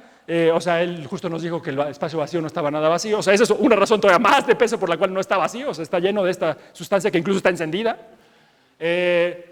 Bueno, él dijo eso, y entonces aquí se le estoy, un colorante especial traje que es donde se ve el campo de Higgs.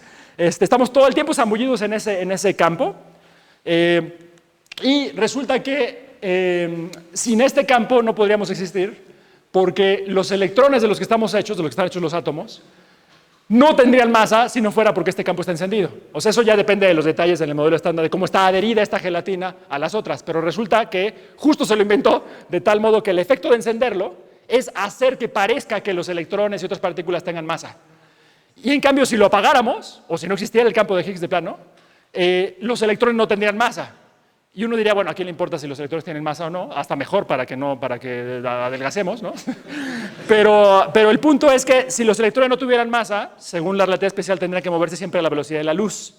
Y entonces no podrían formar átomos y no estaremos aquí platicando. Entonces, es de vida o muerte si existe o no el campo de Higgs. Y, por supuesto, siendo una nueva gelatina, que por cierto, seguro descubrimos que sí existe, entonces ahí está Higgs recibiendo su premio Nobel de manos del rey de Suecia, junto con Englert. Y hubo otro señor que publicó un artículo con que se llama Braut, pero tuvo la mala idea de morirse antes de que le diera el premio Nobel, entonces ya no le tocó.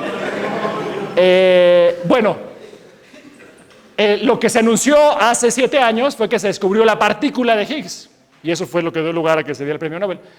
Eso ya no es novedad para ustedes, para la mayor parte de la gente sí sería, pero ustedes ya están muy avanzados. Ustedes saben que en automático, en cuanto digo que hay otro campo, pues habrá onditas en él, y la ondita más chiquita posible tiene cara de partícula, y eso es lo que llamamos la partícula de Higgs o el bosón de Higgs, o estúpidamente le llaman la partícula de Dios.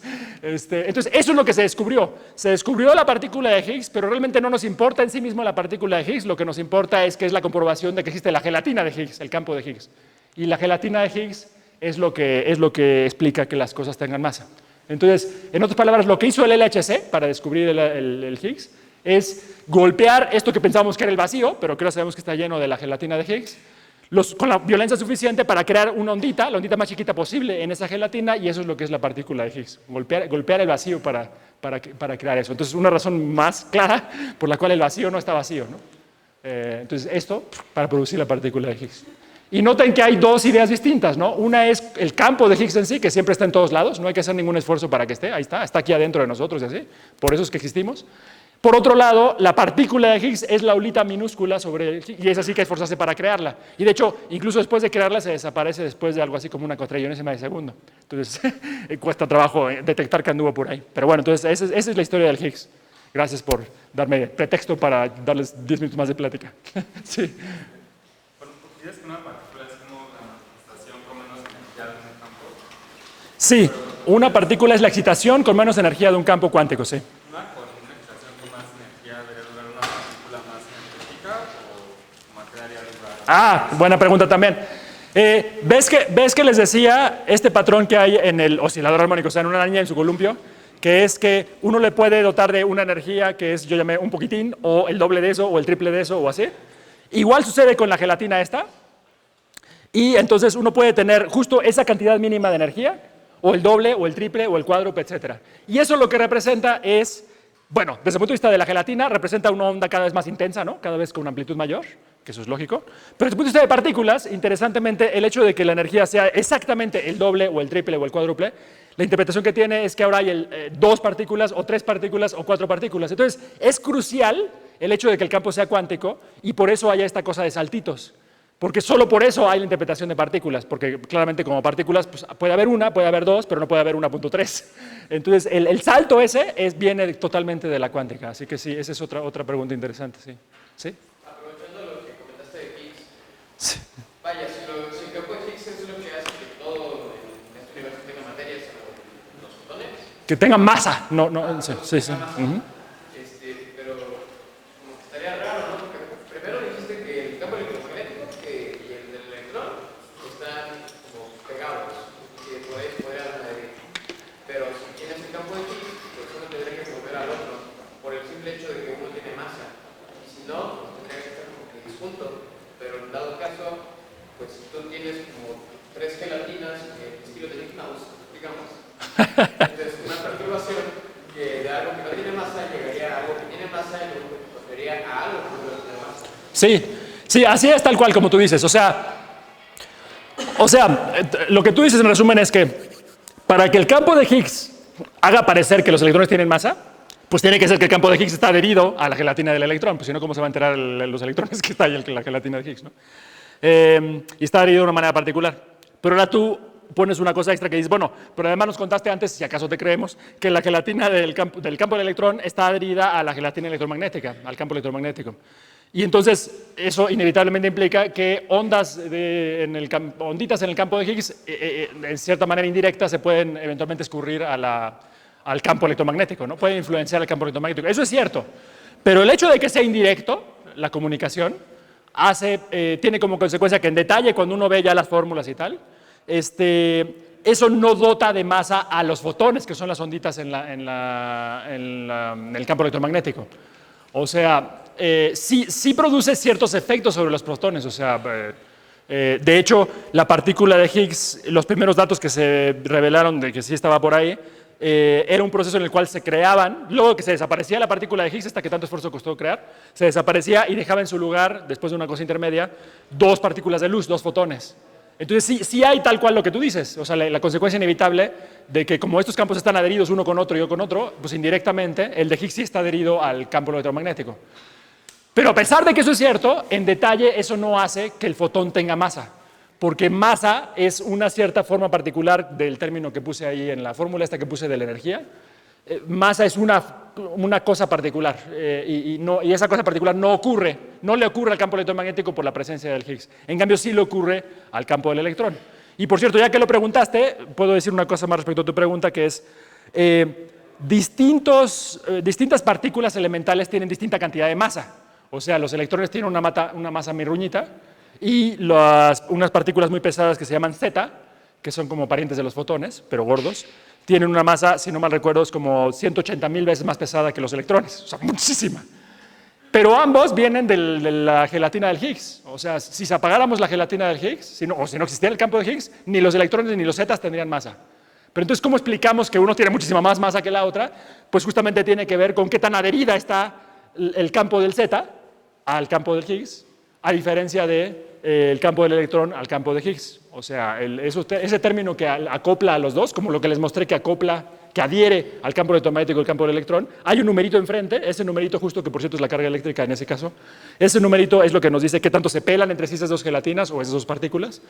Y justo sucede que, digo esto no que es una aplicación, pero es la traducción a nuestro lenguaje, que el Z es 180.000 veces más pesado, porque ese numerito que está enfrente nos dice que el campo del Z está 180.000 veces más intensamente adherido al campo de Higgs que el del electrón. Pero entonces sí, hay todas esas implicaciones. Qué bueno que están deduciendo cosas. Más, allá arriba no han preguntado nada. Ah, sí, tú.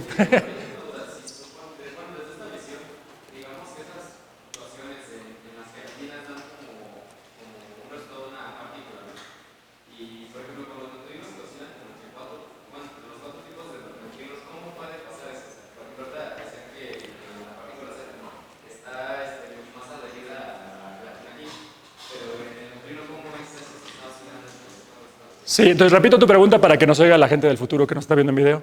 Que es, ¿qué onda con los neutrinos? O sea, esto de que las onditas se pueden escurrir de un campo a otro y entonces se pueden crear partículas, pero tú has oído, y dices bien, que hay neutrinos, no 4 tipos, sino 3 tipos distintos de neutrinos, que llamamos neutrino del electrón, neutrino del muón, neutrino del tau, o tauón.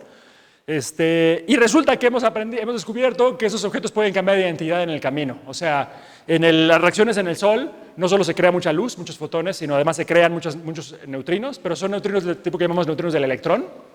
Y en el camino resulta que una fracción de ellos, cuando llegan a la Tierra, ya no son neutrinos del electrón, sino son neutrinos del muón o otra cosa. Entonces es algo así como si ustedes salen de su casa siendo ustedes y llegan al trabajo siendo Shakira o algo así, ¿no? Entonces cambian de identidad completamente en el camino. Bueno, como tú ya estás imaginando, en última instancia lo que está sucediendo es que hay pues 3 gelatinas asociadas a esos neutrinos y el hecho de que pueda haber estas que se llaman oscilaciones de neutrinos, o sea, transformaciones de identidad, justo tiene todo que ver, como tú mencionas, como anticipas, con el hecho de que las onditas pueden ir de ida y vuelta entre ellas 3. Entonces, ese es en última instancia. Y más a fondo, bueno, esto no sé si se va a entender muy bien, pero más a fondo el punto clave es que hay 2 maneras distintas de clasificar a los neutrinos. Una es por la manera como los producimos o los detectamos, que siempre involucra lo que se llama la fuerza débil, que es por cierto, es la que es mediada por Z y W. Es como una copia de la fuerza electromagnética, ¿no? Nada más que con fotones gordos. Bajo la fuerza débil, el neutrino del electrón, el neutrino del muón y el neutrino del tau se comportan de maneras distintas. Bueno, digo análogas, pero en detalle distintas, y por eso es que los clasificamos así. Y esa es la manera tal cual como los detectamos o como se producen en el Sol o otros mecanismos. Pero el asunto de cómo viajan por el espacio intermedio tiene más que ver con cuál es la excitación como estable en esas gelatinas. O sea, similar a lo que dije del propio electrón, ves que les dije que un electrón, en realidad el verdadero electrón del que estamos hechos, no es solo una ondita puramente en la gelatina del electrón, sino que se escurre en parte a la del fotón y luego de vuelta y no sé qué, y todo este relajo de cosas que aparecen y desaparecen, todo eso junto es lo que es la partícula como estable, que es el electrón de verdad, que es la excitación que se propaga pues conjuntamente en todas esas gelatinas. Principalmente es gelatina del electrón, sí, pero conjuntamente excitando todas las otras, y eso es lo que se propaga. Análogo a eso, sucede que la gelatina del neutrino del electrón, del neutrino del muón y del neutrino del tau están adheridas, de tal modo que onditas en una se pueden escurrir a la otra y así. Y si bien cuando los creamos o los detectamos, los identificamos tal cual como ese tipo de electrón, muón, tau, cuando se propagan en medio, la pregunta que importa otra vez es cuál es la ondita conjunta que se puede propagar así a grandes distancias. Y ahí, bajo esa clasificación, los tipos de neutrinos son otros, le llamamos nada más 1, 2 y 3. Pero lo curioso es que el 1 es una cierta mezcla del electrón mu y tau, y el 2 es otra cierta mezcla, y el 3 es otra cierta mezcla. Exactamente qué mezclas todavía no lo tenemos del todo claro, porque todavía faltan hacer mediciones, aunque tenemos mucha información. Pero por ahí va el asunto. Entonces, eso creo que ya estuvo menos claro de lo que esperaba, pero más o menos, o sea, en resumen es justo lo que te estás imaginando tú, esto de onditas de ida y vuelta y así, y eso sucede así. ¿Alguien iba a preguntar tú? Sí. ¿Qué pasa si en lugar de considerar como los campos que constituyen todo el universo, bueno, lo pensamos como un solo campo que interacciona según el evento que esté sucediendo?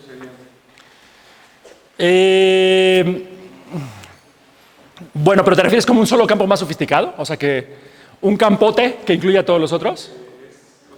¿Como un campote que incluya a todos los usuales? O sea, que tiene todas las propiedades del campo y según el evento que esté sucediendo, se comporta de cierta forma. Esa es esta pregunta. No lo sabes tú, pero eso es justo lo que propone la teoría de cuerdas. La teoría de cuerdas propone que en lugar de la visión actual, que es que hay el propio espacio-tiempo, que es como este Tupperware que les dije deformable, ¿no? Y encima están todas estas gelatinas distintas. En lugar de eso, hay una sola versión más sofisticada del espacio-tiempo, que es como una gelatina tutti frutti, una gelatina que tiene muchas opciones. Y los campos usuales, cuando los picamos un poquito, les sale encima una partícula, eso es lo que dije antes. Bueno, este tipo de campo que se llama campo de cuerdas, esta cosa generalizada, es como un campote, pues, que es lo que tú estás diciendo. Ya acabas de descubrir la teoría de cuerdas. Si lo picas, lo que le sale encima es algo que tiene cara de cuerda, precisamente, cara de liguita. Y esa liguita puede vibrar de diferentes maneras, que vista desde lejos parece distintos tipos de partículas, pero todos son excitaciones de esta misma sustancia que está allá afuera, que es como un megacampo, digamos, un campo tutti frutti. Entonces, no lo sabías tú, pero afortunadamente venía preparado para tu pregunta, que es, en una teoría de cuerdas es una generalización del lenguaje de campos, en la cual se propone justo lo que tú dices, se propone que todos los campos usuales están como empaquetados, incluso el espacio-tiempo, están empaquetados en una sola estructura más sofisticada, que es de lo que estamos hablando los cuerderos. Ahora, por supuesto, esto es apenas una especulación, o sea, esto suena interesante porque engloba todos los ingredientes actuales, comprobados, en una sola estructura y entonces chance y eso funciona, pero hasta el día de hoy no tenemos nada de evidencia experimental de que esto sea lo correcto, es solo una idea atractiva y pues muchos de nosotros nos dedicamos a estudiar eso. Por ejemplo, Mariano, que estuvo acá hace rato, o yo, o otra gente, nos dedicamos exactamente a estudiar eso, pero bueno, en fin, nada más estamos en veremos. Entonces digamos que aproveché para el comercial, pero tu idea va en esa dirección exactamente. ¿Otra pregunta? Sí. Cuando te presentaron, mencionaron que también manejas procesos holográficos. ¿Qué Sí. tiene que ver con todo esto? Bueno, eso que se llama holográfico se refiere como una analogía con la holografía usual. O sea, los hologramas usuales pues están plasmadas en una película que es plana, o sea, tiene 2 dimensiones, pero logra capturar fielmente los detalles de una imagen en 3 dimensiones, ¿no? En más dimensiones. Bueno, resulta que en teoría de cuerdas hace 22 años se descubrió algo que se llama la correspondencia holográfica, que se llama así por analogía, porque lo que descubrimos ahí, bueno, yo no, pero lo que descubrió gente ahí, mucho más importante que yo, es que un universo, puede haber un universo de menos dimensiones y sin gravedad, y por otro lado un universo con más dimensiones y con gravedad, o sea que el espacio y tiempo sí se puede distorsionar ahí, y a pesar de las apariencias, esos universos son el mismo. Entonces, el universo de menos dimensiones sería como un holograma del universo con más dimensiones, por eso se llama holográfica. Y bueno, hay toda una charla que da respecto a eso, obviamente, de hecho si la buscan ahí en nuestra página de Guy, Mariano dio una charla sobre eso, que es el tema que nos dedicamos. Pero bueno, en resumen, no tiene tiene que ver porque se usa el lenguaje de teoría cuántica de campos, se usa el lenguaje de gravedad y tal, pero es un subtema dentro de teoría de cuerdas, y teoría de cuerdas, como les dije antes, es un intento de ir más allá del lenguaje de campos, aunque todavía no sabemos si será un intento exitoso, nada más hasta ahora nos ha dado muchos indicios interesantes y prometedores, creemos, pero todavía no sabemos si eso va a funcionar o no. Entonces, en resumidas cuentas, eso no se necesita para lo que dijimos acá. Salvo quizás, puedo agregar, ya que lo mencionamos, ya emocionado, nada más una idea que a ver si le registramos, a ver si lo logro transmitirla, que es lo siguiente, que ven que yo les conté acá que la técnica usual que tenemos para calcular en teoría cuántica de campos es estos dibujitos de Feynman, ¿no? Pero resulta que esos dibujitos solo son útiles como método aproximado de cálculo cuando las partículas no se pelan mucho unas a las otras, o sea, cuando los campos no están muy adheridos entre sí. Eso es lo que llamamos una teoría débilmente acoplada, nada más quiere decir que, pues eso, que no se pelan mucho, ¿no? Las fuerzas no son muy intensas, pues. ¿Qué sucede cuando las gelatinas sí están muy adheridas entre sí? O sea, cuando la teoría cuántica de campos está fuertemente acoplada, cuando las fuerzas sí son muy intensas, es algo que en general no sabemos calcular. No sabemos calcular, es un misterio todavía de la física moderna. Pero la correspondencia holográfica, increíblemente e inesperadamente, nos da un método para calcular justo eso. O sea, nos ha dado maneras de, en ciertas teorías cuánticas de campos, o sea, ciertos universos hechos de gelatinas, estudiar la situación en la cual hay fuerzas muy intensas. O sea, la situación en la cual Feynman no nos ayudaba, el que descubrió la correspondencia holográfica, que se llama Juan Maldacena, físico argentino, sí nos ayuda. Entonces, en ese sentido es que ha sido una herramienta súper útil y ahí es donde sí tiene un contacto fuerte con esto de campos, nada más que no nos dio tiempo de llegar a ello, ni es tan urgente, obviamente. Lo principal que yo quería transmitirles, y que ya lo dije varias veces, que todavía no me creen, por supuesto, es que las partículas son onditas en gelatinas invisibles. Y así está la cosa. ¿Alguna pregunta más? ¿O ya ahora sí los cansé? Suficiente, sí. El campo de electrón dice que está formado por números complejos, ¿no? Con una terna, 4 números complejos. Es un paquetito de 4 números complejos y como ustedes saben, creo, cada número complejo pues, es básicamente una parejita de números reales, ¿no? Ajá, pero ¿cuál es el sentido de eso? Si yo lo pudiera medir, yo en el laboratorio mediría reales, no mediría... Sí, eso no se mide directamente. Lo que se puede medir es combinaciones de ese campo que arman cosas reales, sí. Por ejemplo, la energía del campo del electrón aparecía ahí como, no sé si recuerdan la fórmula, pero aparecía como esta cosa psi por psi barra, queriendo decir justo el conjugado complejo. Entonces uno toma ese numerito y el numerito complejo y entonces ya sale algo real. Y así por el estilo. Cuando uno calcula cosas físicas medibles, en efecto, como tú sospechas, hay que hacerlos reales. Pero es algo habitual, por cierto, que en física cuántica, incluso sin campos, uno habla de números complejos y simplemente al final eleva las cosas al cuadrado, saca el módulo al cuadrado para sacar números reales. Nada más déjame decir una cosa más, que es que el asunto de que si son 4 números complejos o 4 números reales o solo un número o lo que sea, tiene que ver con la propiedad que llamamos el spin. El spin de una partícula, lo aprenderán ustedes después si están estudiando física, es nada más cómo cambia de aspecto la partícula cuando inclinamos la cabeza. Eso es un número que nos dice eso es todo lo que quiere decir. Y a nivel de estos campos, de estas gelatinas, el hecho de que sean 4 números complejos hace que si yo inclino la cabeza, esos 4 números se mezclan entre sí de cierta manera específica. Entonces cambian de valor, cambian de aspecto de cierta manera específica. Y la manera como cambian pues justo da lugar a que sus onditas minúsculas tengan que llamamos spin 1 medio, que es nada más un dato. Entonces por ahí va la cosa, o sea, el asunto de cuántas componentes son y cómo transforman entre sí, cómo se mezclan entre sí cuando yo inclino la cabeza o paso caminando, es eso. Pero bueno, creo que ahora sí ya tenemos que terminar, a menos que alguien tenga una pregunta rápida, última. ¿Sí? Esas partículas que son onditas, ¿se pueden relacionar con lo que está hecho con las cuerditas de la teoría de cuerdas? Sí. La cosa usual que uno escucha a nivel de divulgación es que la teoría de cuerdas reemplaza a los puntitos, que son las partículas, por estas liguitas que son cuerditas, ¿no? Esa es la cosa usual, hasta ahí nos quedamos. Pero pues es que normalmente en divulgación uno no escucha que los puntitos, las partículas, los entendemos como onditas en gelatinas. Entonces, ya que nosotros sí entendemos eso, hoy al menos, ya para el rato se les lo he olvidado, pero ahora pensé que fue un mal sueño, ya que nosotros sí entendemos eso, les puedo decir esto que es más avanzado. O sea, la teoría de cuerdas realmente lo que propone es reemplazar a todas las gelatinas por una sola gelatinota, que es esto que llamamos el campo de cuerdas, esta versión cuerdera del espacio-tiempo.